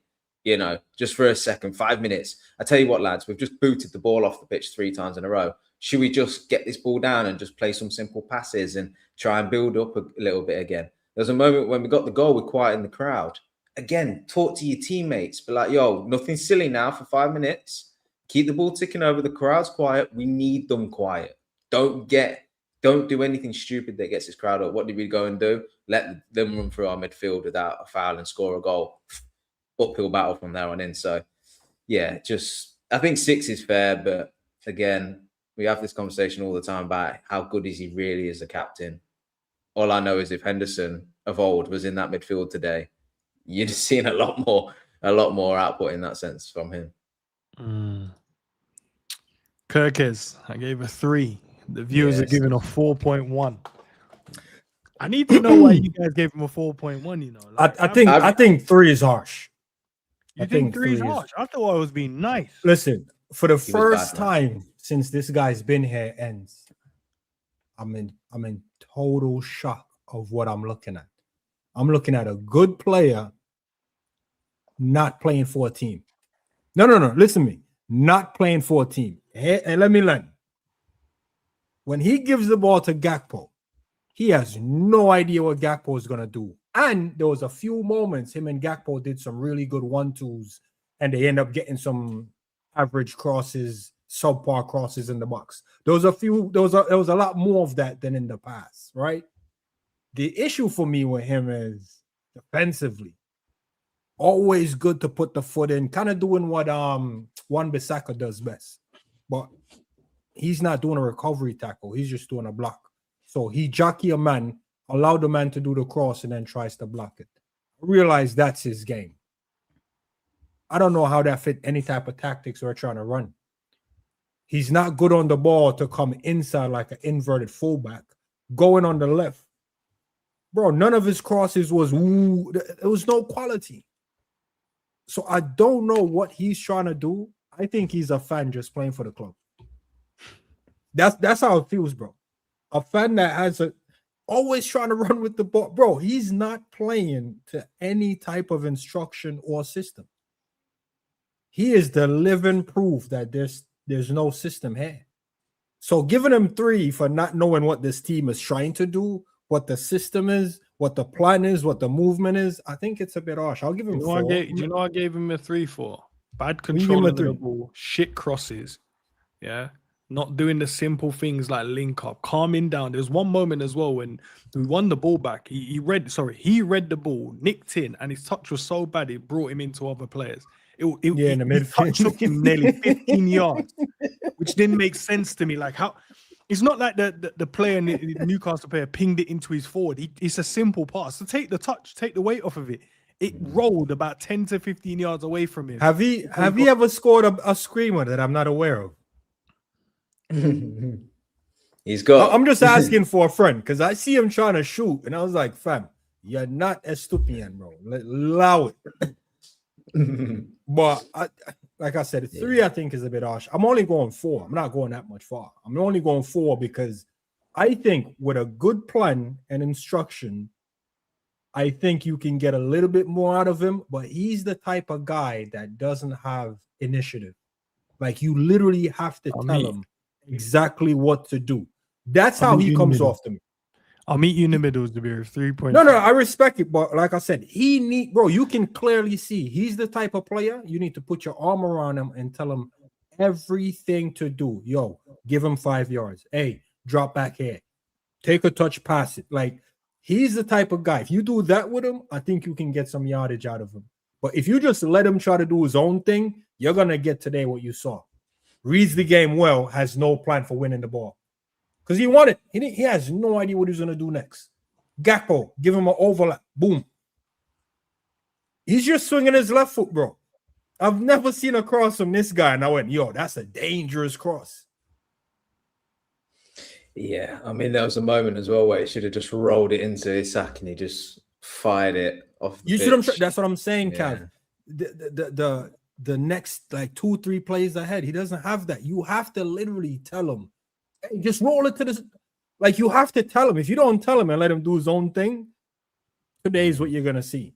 Him shooting at the edge corner of the 18-yard box in a moment when we're 1-0 down, fam, you're not in the team for that. If you have nothing on, recycle it. Keep the possession. Keep it ticking over. I wouldn't mind it going back to the other side and coming back to you for a cross. But you taking a shot is a no-go, bro. All right. We go to the next one. Who's the next one up on the chopping block? Yeah, no comment. I'm not saying nothing about this, bro. You guys gave him a 5. I need you guys to explain to me how he got a 5 today. I need to, because it's the same thing, isn't it? Endz, legs, engine, lungs, runabout, get about. Bro, do you know there was a moment as well, yeah, near the end of the game, near the end of the 90, where he went to press and they played a 1-2 around him and he was just left in no man's land. And I looked at it and I was like, exactly what I said in a Como game. He goes on these presses and he's not reading what's going on. He believes so much in his ability, and that's fine, no problem. But you gotta know, you gotta realize the right time when to go. You got play the percentage, bro. If he's got 2 options, you're not winning that. You're not winning that battle. No matter how good or how fast you think you are, you're just not. So you're leaving players alone in the midfield on their own all the time. All the time, bro, and it doesn't make sense to me. And he's not a bad player. It's just his choices he's been making, his choices he made in this game. Like, what was he a helping defensive? Like, I don't remember it like a defensive tackle from him, like running back and making a tackle. He's meant to be a part of the double pivot, right? Yeah, but he's too far running around. You remember when Robertson was chasing down the left back from City, and the crowd was up for it. And Zabir, even that was a mindless moment. And with Sabo, even when Zabir, even when they took off Florian Wirtz and put him in the 10, we actually got worse. We did not get better at all. So I don't understand. I think it's only one game in it, so obviously you hope he's better in the next game. He gets the pen and he scores it, but I'm not overlooking the performance. Mr. Anderson, who put it in the chat perfectly, he needs to work smarter and not harder. And that's exactly right. He needs to show some intelligence as opposed to just thinking that running around is enough. Last season, in a terrible season, the aggression, the fight, the running is what really helped us. Okay, it gave us fans something in a dire season, but it's not last season. This team, you've got to trust, is going to be better. Trust the people ahead of you, right? And play in that 8th position in the middle of the pitch with a bit more intelligence and faith in everybody else. There's moments, and they are only moments, where you do need to be pressing and do need to be aggressive, but it's not for 90 minutes of a game. like you said, Endz, you'll get bopped around. So I know he wants to be the hero, but it's just not appropriate in the game all the time to be just trying to chase him down. And I tell you what, there was this one touch towards the end of the game that was horrendous. The one that took him back into Wissa and he lost the ball. Yeah. Oh my God. I seen it and I was just like, oh, I can't go on the show and defend this guy after that. Honestly, it's just damn bad. I mean, he's a conundrum for us, Szoboszlai. He really is. We could die out at sea trying to defend this guy, to be honest with you, because he's clearly got ability and he's clearly good, and he was our best player last season. And we're going to fight to find him a place. But where that is hard to see, man. I think he can work, Cav, in terms of him and Grav. But I just feel like he has to realize he's a part of a combination and he's not on his own. And obviously, it could be partly instructions as well. So I don't know tactically what the manager is actually trying to do and the instructions he's giving him. I can only just watch the game and try and piece together what I understand. But I just look at it and I go, it's Gravenberch on his own all the time. But then Gravenberch also has the license to go. So I'm just like, so none of you has obviously Gravenberch has the clear instruction of the one to stay a lot more than Sobo. Sobo has the instructions to go more than Gravenberch. But Gravenberch he turns better in the midfield. He carries the ball better. And then if you're going to give it to Sobo, you're like, okay, you're the guy that's going to finish it off. There's a moment as well. He picks it up. He chirks not to give it to Gakpo. And he does a step over to cut inside and nearly trips over his own feet. And then he does this half-hearted like tackle pass. I can't remember who was making a run. And I was just like, just give it to Gakpo and let him go 1v1. I don't know. Man. Didn't I say to you yesterday though, Endz, when we were talking about the game? I was like, it seems really obvious to me. You're in the team because you can take a brilliant set piece. You're a good free kick, good free kick taker, both crossing and directly at the goal.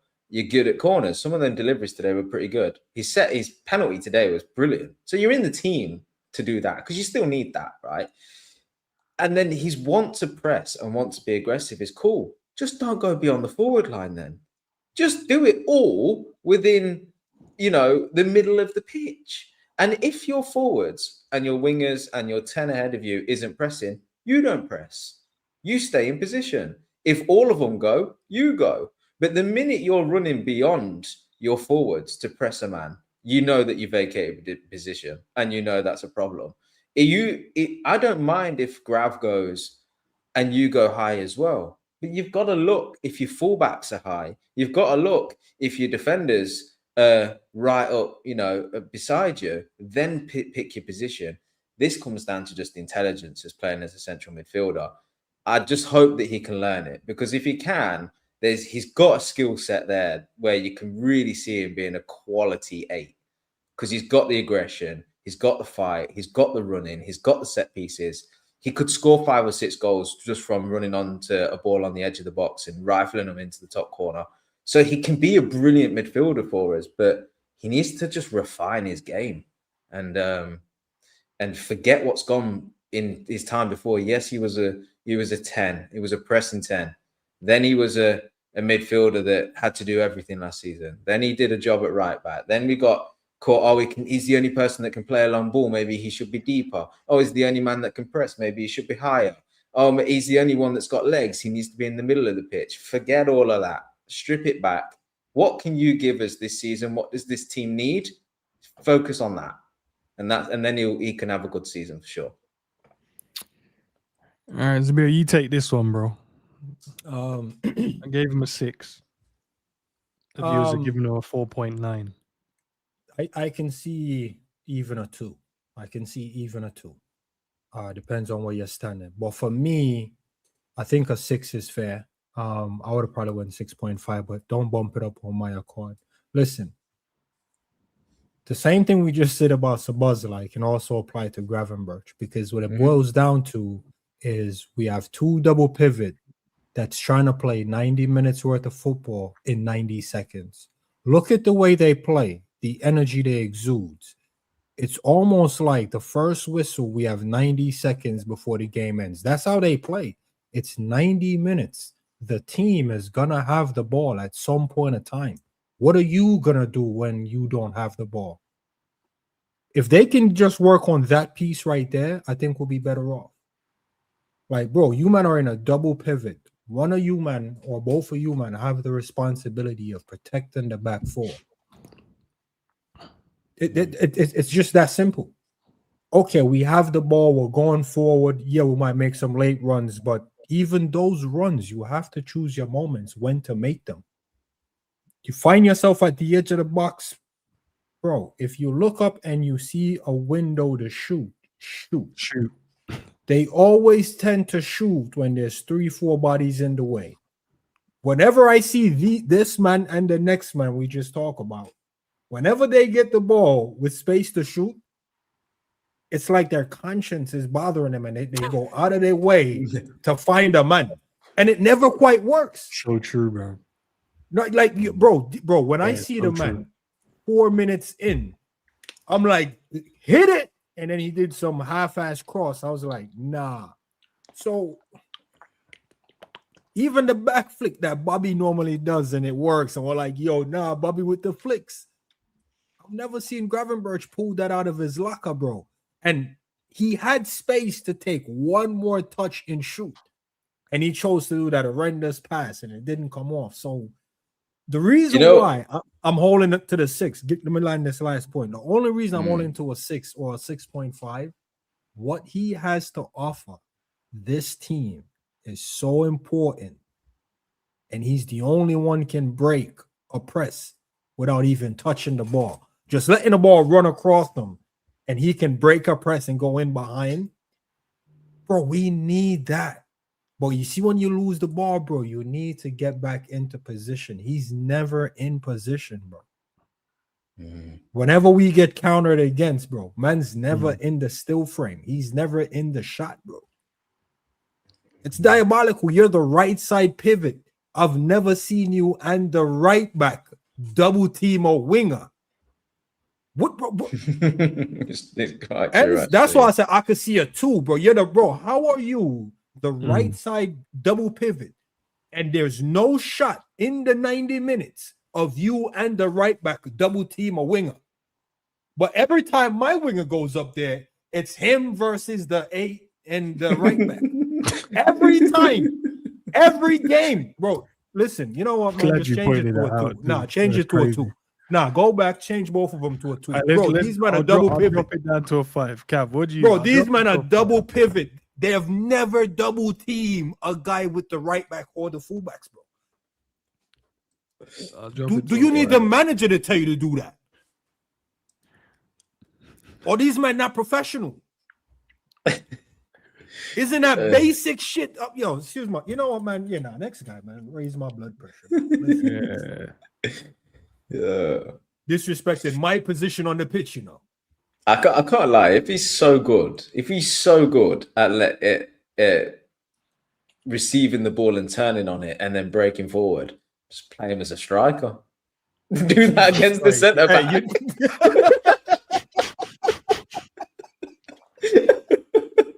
You're doing so much fouls, you know. Check to the ball and let it roll. Hey, Cav, you might be onto something, you know. We'll never see it. Maybe that's why he's always ahead of the striker, bro. Could you imagine? Just fire the ball into his feet, rolls the man, little dink over the goalkeeper. I'm just saying there's a skill set you might be able to use somewhere else. Hey, Isak could have used that today still. Anyway. All right. Let's get on to the next one, man. I gave Rue a 2. The viewers are giving him a 3.8. The 3.8 is fair. Even the 3 is fair. And I don't want to say because he's young, because he's at that stage also where he's trying to impress the new manager. And it's one of those ones where it's damn if you do, damn if you don't. Because if he goes rogue and drifts into the 10 and then something good comes of it, now you have to look the manager in the eye, and the manager was telling you to stay out wide, but you went in the 10 and you bang one in. You know what I'm trying to say? So it's kind of like one of them ones, but I think he just followed the instructions to a T, and the instructions just didn't favor him. The game was closed off when he was on the pitch. He's just a victim of the instructions, bro. I hear it, but and he's a victim of the instructions. Zabiri, I hear it, but again, it's when you look past the instructions, right, and you go, right, what's his passing like? What's his crossing like? When he got the option to go 1v1, what was that like? There's moments in the game where the instructions has nothing to do with what I saw, and I know he can run past Hall, but what's his name, Lewis Hall, but he didn't do it at all. And then when he did, he crossed the ball to the goalkeeper. The one time he actually got past him, he crossed the ball to the goalkeeper. Yeah. And the worst thing, the cameraman pissed me off because he took so long to follow it. So I'm like, oh, maybe it's a good cross into, and then it was just like, oh, it's going to the goalkeeper's hand. Mad. And then every time he went to go 1v1, he was checking inside. And I felt like, to be fair, Isak wasn't there though, Endz. Because there was two moments where Isak was had he positioned better. Something was I hear that, Zabir, but I don't think he would have even have got the cross. I think for him on that side, for the time being, he has to play the 1-2. He has to play 1-2. He has to. You give and go. I think that's the best way for him to deal with that side. 1-2 with who though, Endz? Because Wirtz wasn't even close to him either. Was there. Wirtz was there a few times. Wirtz was definitely there a few times. Szoboszlai played so high, he was there half the time as well. I feel like it's just about, if you're playing and you're like, I'm not getting any joy, boys, come a bit closer so we can play little triangles here and I can get in that way. He's sharp off the mark. He's got speed. But when he's going 1v1 and it's 2v1s, then yeah, go back and make the run. Go back and run in behind just to see if you can offset what they're trying to do. Give them something different to think about. But he just didn't. He's kind of just, he just accepted his faith and gone, I'm having a bad game. The system, I'd rather play on the other side, but I'm not, there's no point about me moaning today. I'm just going to get the ball and try and keep it as simple as I can when I can. And if there's a moment when I can try something different, I'll try it. He's just resided to a defeative mindset for me in the game. He's a far better player than that. And the fact that, I don't know, you go in a halftime and yes, you're a young player. Yes, you just got your foot in the door and you don't want to upset too many people. But I would have said to the manager, like, yo, and I'm not saying he didn't say it. He probably did, and the manager's like, nah, listen, Gakpo's on that side. Or say to Gakpo, like, I know the gaffer said this, but can we just swap for a couple minutes, bro? Because I'm not getting any joy. And just to see what, unless Gakpo said, nah, listen, big man, you got to deal with that yourself. And that's why I feel like it's the instructions, because even Joe brought up a good point, the diagonal runs on the inside.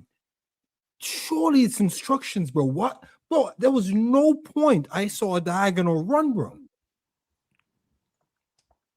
Because everyone was standing there bro, against me. I can get you the still if you want. I can get you the still when they all stand in a straight line. The one thing I hate the most with our team sometimes, when they all stand in a straight line, I'm like, you know, if you all stand here and all their players stand there, there's no room to play. There's no room to get work anything. Bro. And the players are standing there are not good in the half spaces. I'm like, so we're just going to lose it. Or you're going to cross it, they're going to header it away. We're going to look like we're doing something. We're going to try and get down the line, cross it again and hope. So, look, I know it's not all of it is his own fault. I think he's just playing in a position I just don't think he's suited to playing as it stands. Can he learn it in the future? Of course he can. Can he develop there? Of course he can. But apart from the tactics and stuff, when he was on the ball, was he effective? Like, if we're being honest, was he effective at all today?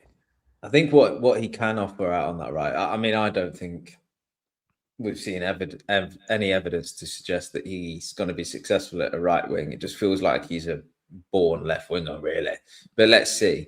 One thing I did see that he did quite nicely was there was a moment where he's standing up the fullback, Lewis Hall, and he went inside, but then he very quickly checked back onto to go towards the byline, and it was so sharp. And I was just like, there you go. Sometimes byline, sometimes inside, and then change direction again, because that's what you're good at. Still utilize that quick feet, that quick step over, and then take the ball in another direction. Use your skill set in a different type of way. Also, what he hasn't quite learned yet is to draw defenders out.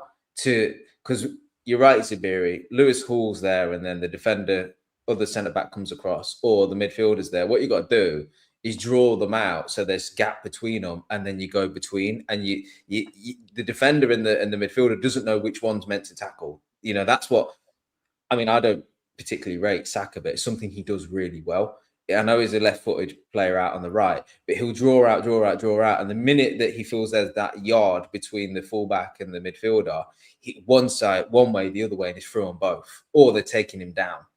That's how you can one way in which you can manipulate a situation where there's not a lot of space and you're being doubled up on is draw them out, then buy your time. But our players, I think all our wingers have got this thing where they're just like, they wait for a situation to arise and they just knock it and put the ball in, or they recycle it, as opposed to understanding, the situation is not ideal. The whole game's kind of stopped, really.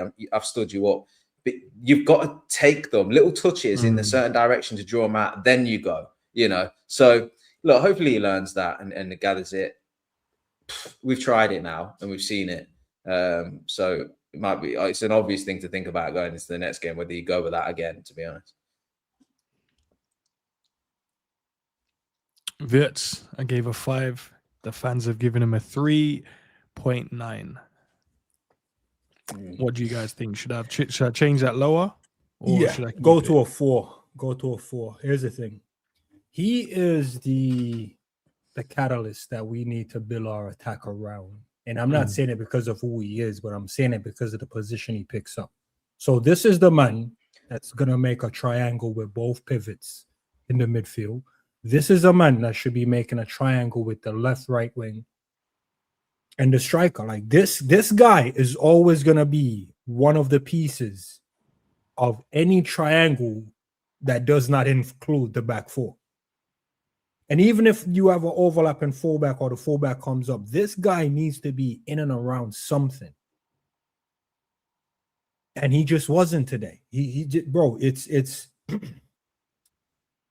like I see moments of him trying to make it happen when he's trying to but he's too far from it. Like I see him thread one through for Rio, but I guess Rio was so far from him, he didn't expect it. Ended up being overhit. Rio wasn't quite ready for that. But bro, he needs to be making some little 1-2s, man. That's why I see Szoboszlai going in there. The moments we see Szoboszlai in, and he's coming up second best because he's not good in tight spaces, those weren't Szoboszlai spaces, bro. Szoboszlai started on the left side of the pivot. Why is he on the right-hand side supporting Rio? Where's Wirtz?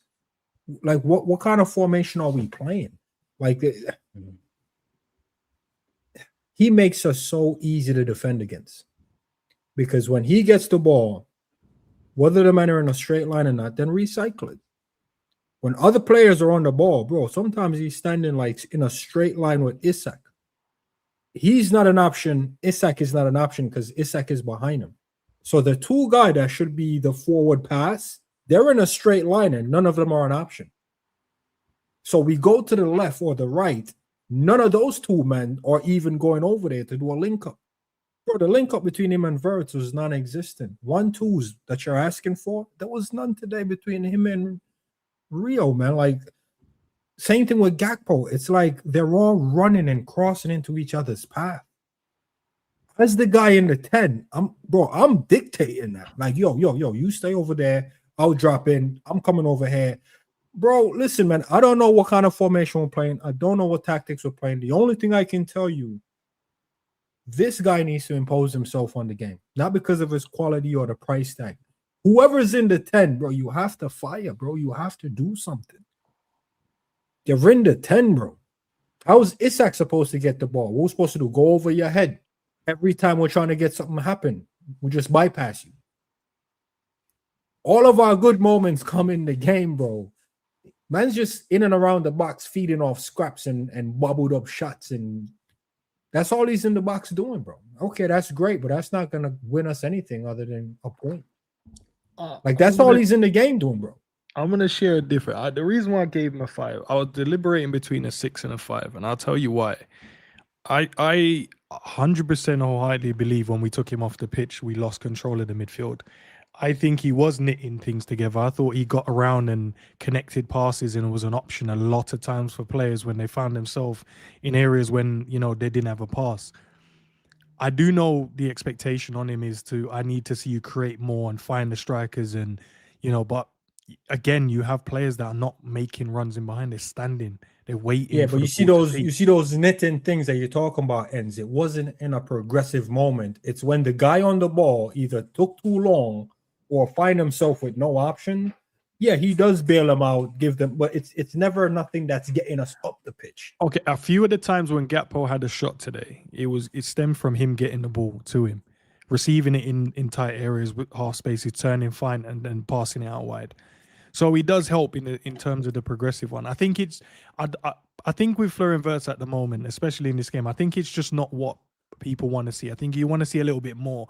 I think you want to see an all-action type 10 where he's just getting the ball, give me the ball, let me turn, dribble past the player, get a shot off. I think that's where some people mindsets are with him. He's not that type of player. He's an elegant type of player. The way he wants to drift around, getting the ball, he just plays simple passes. And then when he gets into areas where he can create, he will create. But if you've got players in front of you that's coming to feet, there's nothing you can do apart from passing it to their feet.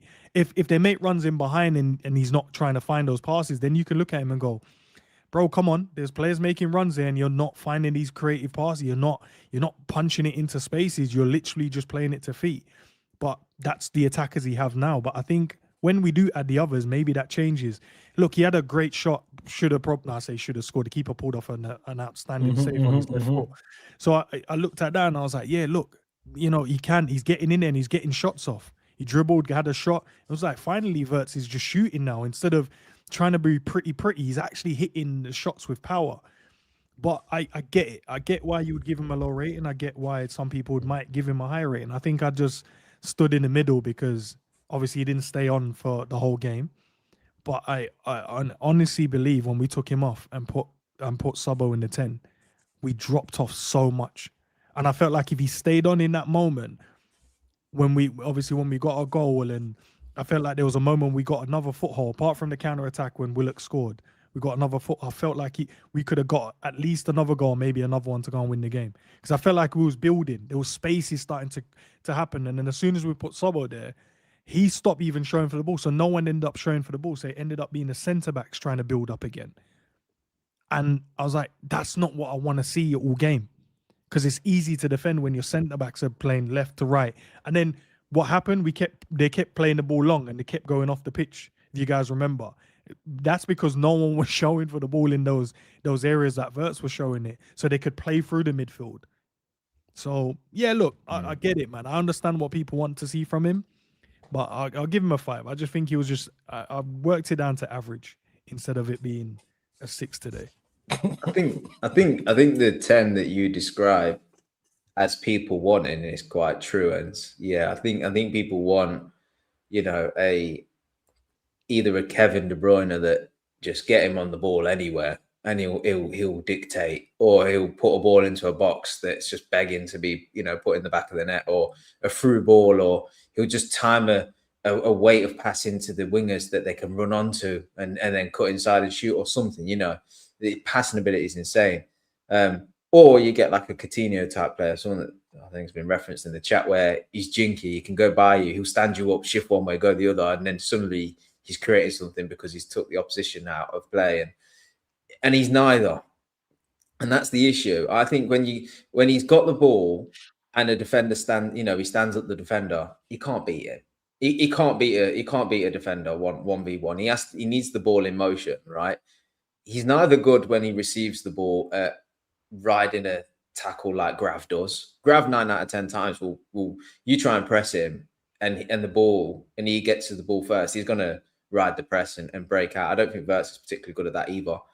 So he's got to find pockets. He's got to be smart enough to get between the lines or find pockets where players aren't around him then, and that he can actually just receive the ball and have a picture in his mind to then go and play it and be neat and tidy. But for that to work, you're right. He needs movement. He needs runners in behind. It was a massive thing when Klopp came into the side, and we had all these brilliant players at the time. Like Lallana was a respectable footballer, and we had others. But he was like, you need runners in behind. You've got to pull this team around. You've got to create space, and Wirtz needs that right now.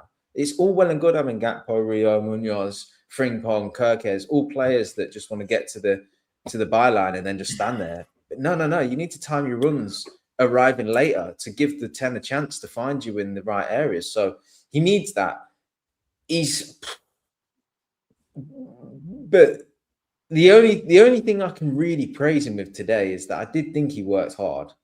He was pressing and he was running and he was covering ground. And at one point in the game, I thought, Jesus, it's one of the moments I threw the remote, actually, that I was telling you about. I think there was 3 moments I threw the remote. One of them was Florian Wirtz. He did something. And then my next thought was, I'm interested to see what kilometers he's covered in this game, because it feels like he is running around a lot, and trying. It's not a lack of effort right now. I know he gets labeled as being quite calm and, not really nonchalant, but like just tries to take everything in his stride. I actually felt like that was a bit different today. He actually was running around trying to be aggressive and stuff, but just not. I know he's bulked up a bit, and I know he needed to for the Premier League, but he's just he's not excelling in anything right now, and that's the trouble, you know. Yo, big up yourself, Joe. Yo, let me tell you what summed up Verts for me, man. Joe said, yo, when Gakpo scored, Verts drifted out on the left and allowed Gakpo in the 10. And that's when we got change out the game. Do you know how mad that is? So my 10 is best when he's out the way. Get out the way.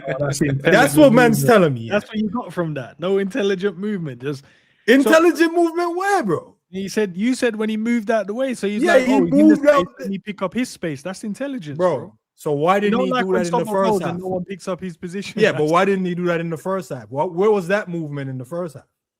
He could. You know what? As well, there's nothing to stop him being the guy that runs beyond the defense. Like if you see the midfield running forward, that's the point. Cav, you're right. No, Cav, you're right. He did do that, and then Sobo hit the defender with the ball.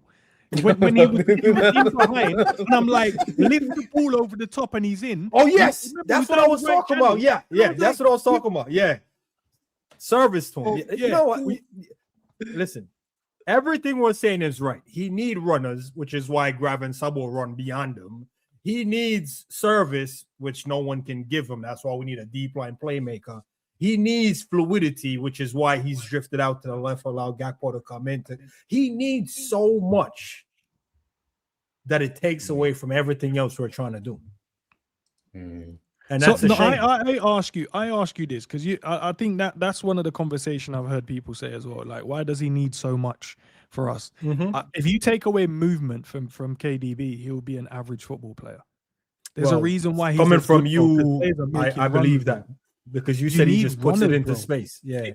No, bro, but he does because players are going to make the movement towards the ball. If Verts played for Newcastle today with Elanga and Barnes and Visser and Olosu or whatever he's saying 6-0. He's saying 6-0. Now we're getting cooked, bro. Because these men are right. Have you not seen that? Yeah, it's true. Point, I think Miley picked the ball up and he turned and then sprayed it because he knew Elanga was going to go. Yo, we don't. You know what's crazy? You want to know what's crazy, bro? Give me the ball to feet. You see Elanga's goal, bro. He started behind the ball, bro. He started behind the ball. When the man is driving, he was behind the ball, bro. We don't have them type of runners, bro. Man picked up speed as he was traveling, you know. And as bro, soon as Kirkes was 10 yards away from him and started sprinting about 5 yards, bro. Man still gave Kirkes a 5 yard lead. As soon as I saw that he was on the shoulders, I was like, if the player is intelligent, which he was, he just waited and he just looked over his shoulder and was like, yeah, you're beating him for pace. I'm just going to set this into the space for you. Take your touch, finish it off for us. That's it. If I'm Kirkes, I'm running into his path, bro. He's running into the back of me. I said this on the... he's running ends. He's running into the back of me. That's a foul, fam. Ref, you see him running my back. Zubiri, if I'm already in front of you, bro, and I saw you coming, bro, I'm running in front of you, bro. You're tripping me, bro. The same thing. Take 1 foot, bro. Cap, you think I'm making you cook me with your high socks or your low socks? No, only medium-sized socks man can run past me, bro. I said the same thing on the watch. Great point. I said, run across. All you have to do there is run across him and go over it. He's definitely falling over with you as well. Bro, if the man running the back of you, that's not a foul. It's not a foul. It's one of them tactical ones. I would have ran across you. Arm would have came out. Arm would have came out, slow you down. I can't lie though. Elanga's so quick, he probably could have just ran around him on a bail thing. Cav, you know what, Cav? You shouldn't have said that because you know them ones where in your mind you're like, if I do it now, I get him. But by the time you finish the thought, he's gone, bro. Yo, he'll just hop over you, man. He'll just leapfrog over you. I gave him a 6.5. Hey, listen. Endz, I know we've had a conversation. Endz, I know we've had a conversation. Hear me. Man said he's on 250. He might need 300. Bro, he's not Marcus Rashford. Bro, you know how much time Man United fans are like, yo, I'm done with Rashford. And then he comes down and do the one good thing in the game. And we're like, yo, see, that's why he's so important for us. Yo, whatever Gakpo needs, give it to him, man. You know why? He has the one thing the rest of the man them don't have, bro.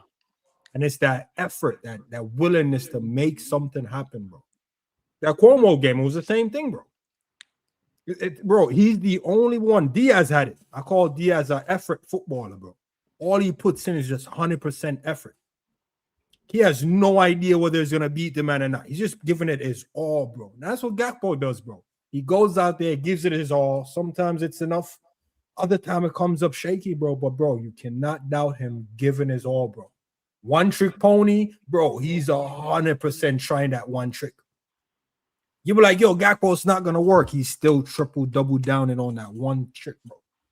And I'm going to tell you, if he catch one of them strikes good, bro, you know where it's going. He had a few good ones, a little bit too high, but yo, Gakpo, bro. I think the first one he had as well. I think it was closer than what first. Yo, it's closer than the replay. Give credit, bro. He just needed to get a little bit more dip on it. But the third, I think his second shot, third shot, because he scored his second one, I think. The other one when he blazed it, I was like, yeah, big man, just relax, man. And I'm giving him credit. I've never seen him give the ball to to Kirkes this much, bro. Yeah, bro, they did a lot of combos today where I was like, you know what, Gakpo?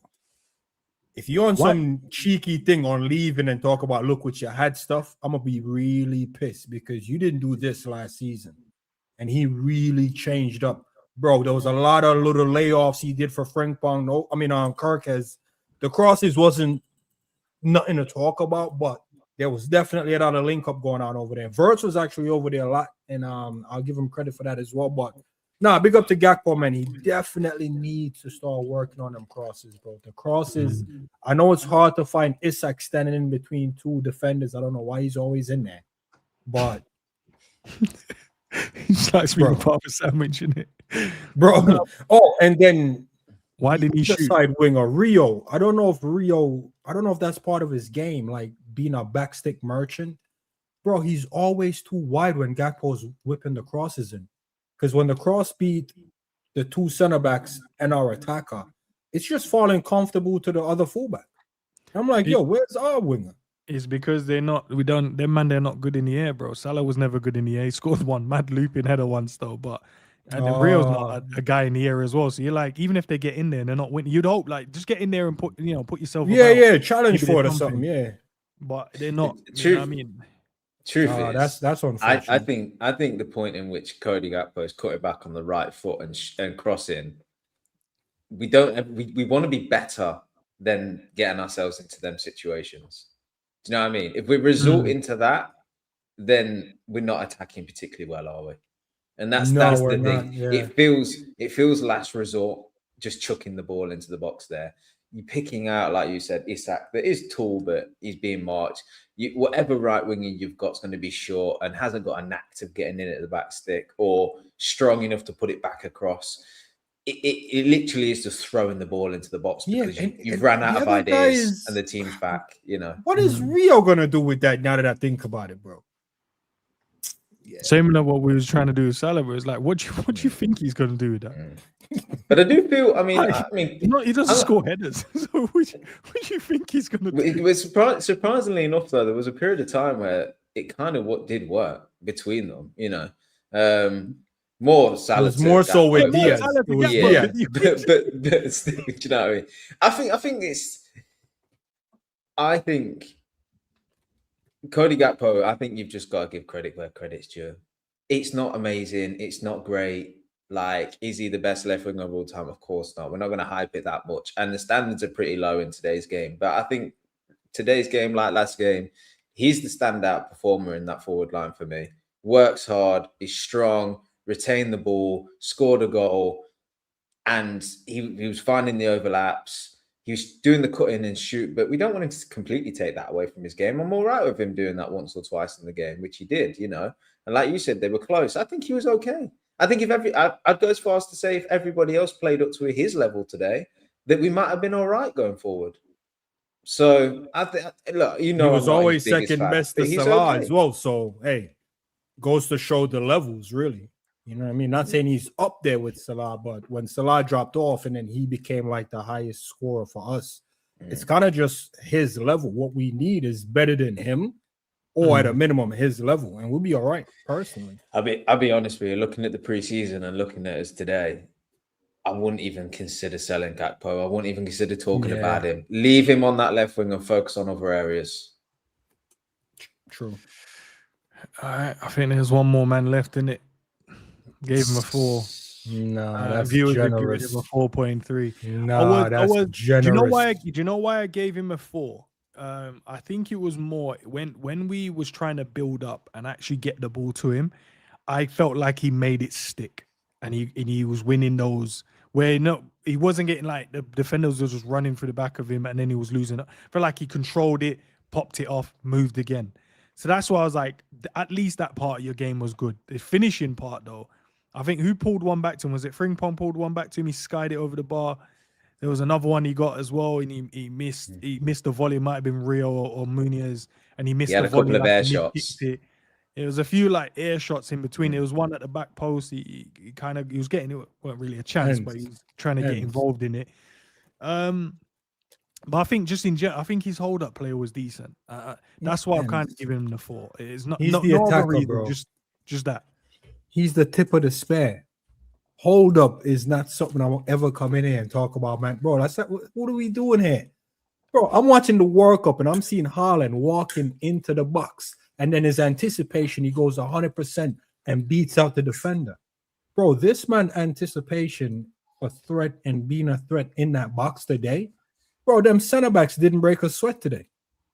Them center backs didn't know they were in a game today, bro. Up against my Liverpool, big bad 9. My striker. Klopp said he praised Nunes. You came over here and praised Nunes for the way he occupied the center backs. Can you honestly say these center backs was in a game today against our number 9, bro? He was so easy to defend, bro. Movement, predictable, child's play, bro. He's walking to the ball, bro. He does not look sharp. I'm gonna be honest. I'm not trying to knock him all the way down. Can he improve? I hope so. But I'm telling you, and his movement off the ball, making himself available, bro. Trying to find this guy today in the game is closing your eyes and trying to thread a needle through one of them little sewing pin things. The quality that we require to find this guy in the game, I realized why Slot made that comment. It was never to the fans. It was to the ownership. I don't think Slot wanted this guy, bro. Because finding service for Isak is so difficult. We only have one example of it, and it comes from one guy named Danny Murphy. Bro, we can't, Jacob, whatever, Murph, bro, we can't do nothing with this guy, bro. In order for this guy to perform. Danny Murphy's only. Even Danny Murphy 20 years ago would have found this happen. Whatever Murphy is, bro. Who cares, bro? Just whatever Murphy, bro. But no, the point I'm trying to make is, bro, he's so difficult to find, bro. Like, he needs to make himself easier to find, bro. Like, bro, you're in the game. You see the winger. You're his target. How is he getting that ball to you? Your movement can dictate how he passed the ball, whether it's in the air, whether it's over the defender. Like, your movement determines how that guy's going to find you. So if you're just standing in between two defenders all game, now man's trying to dink the ball perfectly to beat the first guy, but just lands perfectly on your head every time. Bro, that's a nightmare. We can't find you that way. We're cutting the ball back. The first defender's right there. You offered nothing. You're not challenging. You're not roughing up no defenders, bro. The men them defenders leave the pitch. Jersey's not worn out from being pulled. No scruff. Man didn't put no heavy tackle on you. Just body you off the ball. What's going on here? What's going on here? This is my big bad number 9. Yeah. Link up play. Bro, man's not bringing the wingers into the play. Okay, that's a false 9. He's not a false 9. All right, cool. Let me leave it. Running in behind. Bro, the minute he runs next to the defender, he stops. The defender knows where he is for the entire time in the game. He doesn't even know how to lose the defense, bro. He goes into the middle of the park, take a touch, knock it back. Then he runs and stands next to the guy like this. And he's just walking about like this. the whole time. What am I supposed to do with that? Then you get your one chance and you skied it. So clinical is not on your resume anymore. Because if it was clinical, you'd have made the goalkeeper work. You know what's sad about this number 9, bro?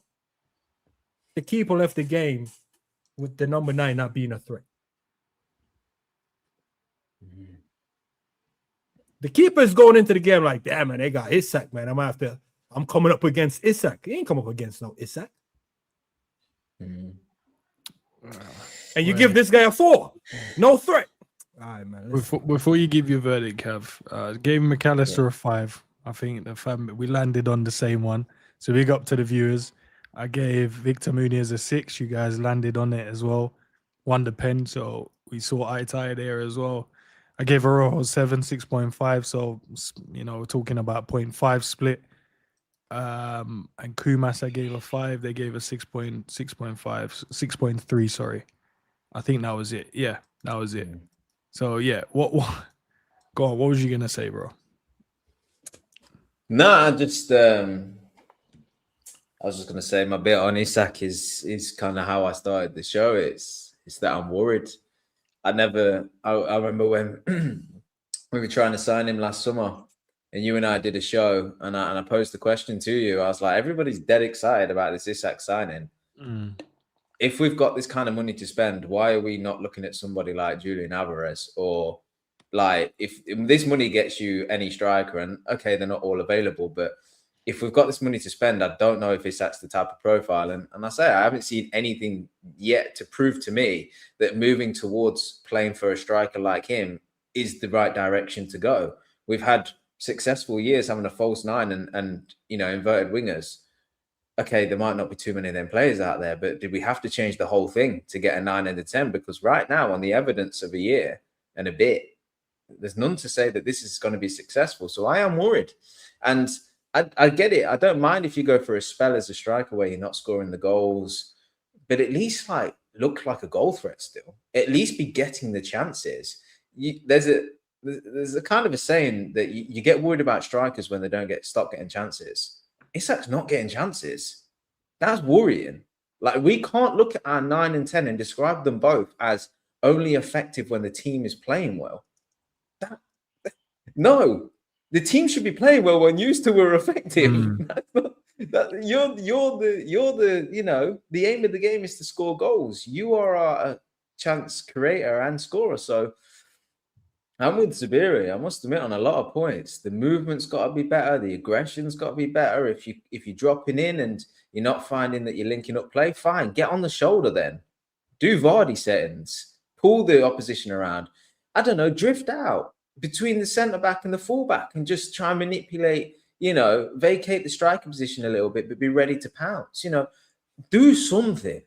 Do something, because I seen one good thing from him today, and that was when the ball was played into his feet and he took a touch on the outside of his foot towards the goal when it looked like he was going to go towards the touchline, and it properly wrong-footed the defender, and you're like, oh, that's smart, that's sharp. Nothing come of it, and then we didn't see it again. So I'm just like, someone seriously, I really hope Iriola goes in there and goes, look, you might be big money signings, and yes, the future of Liverpool is on you, but if this don't start working in the next 10 games, we're scrapping the whole thing. Well, you have to give it a good portion of the season. 10 is the trigger number. Bro, Iriola didn't win his first 10 at Bournemouth. We can't give these men 10, bro. That's a risk and a fancy number. Unfortunately, we haven't got anybody else to replace him, so you're right. What frustrates me, Endz, with the Isak. You see the aggression that certain striker play with, and they choose their moments to do it. And like the good strikers, they'll even be offside 90% of the play.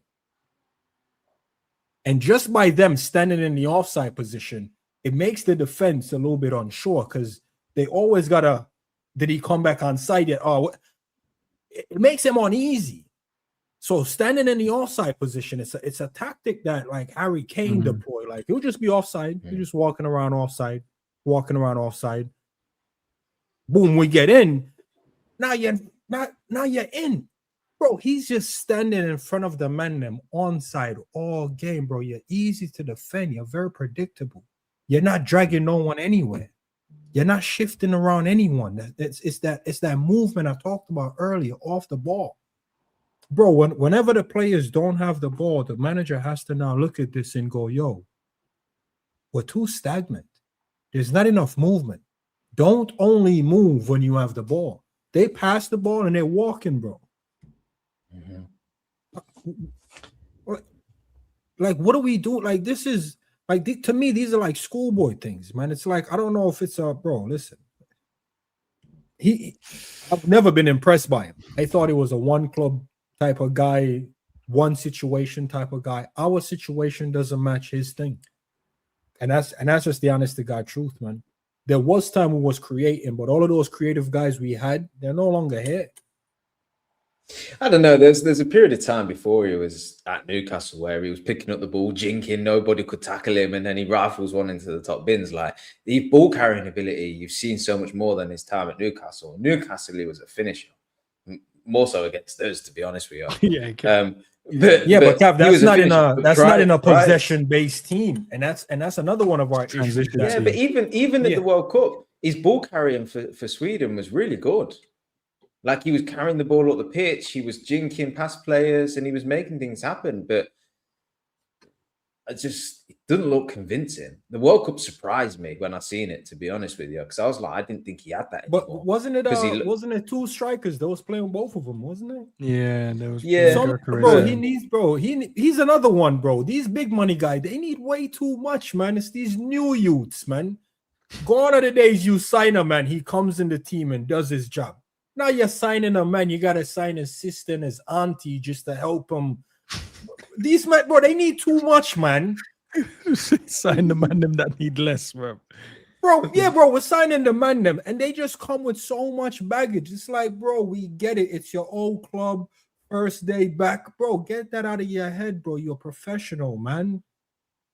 Come on, Gone bro. are the days, bro. I would have celebrated my ass off, bro. That's why Hecky's such a loss, bro. He's such a loss, bro. Because he the man gave the keeper nothing to worry about, bro. If I'm that keeper, I'm asking Isak for a shirt. I'm asking him for a shirt, bro. Yeah, because you ain't got to wash it. It's clean. Yeah, bro. You did nothing today, bro. I'm hanging this up. Yeah, let's get out of here before we go too far with this. Yeah, I know. We're gonna get cancelled, bro.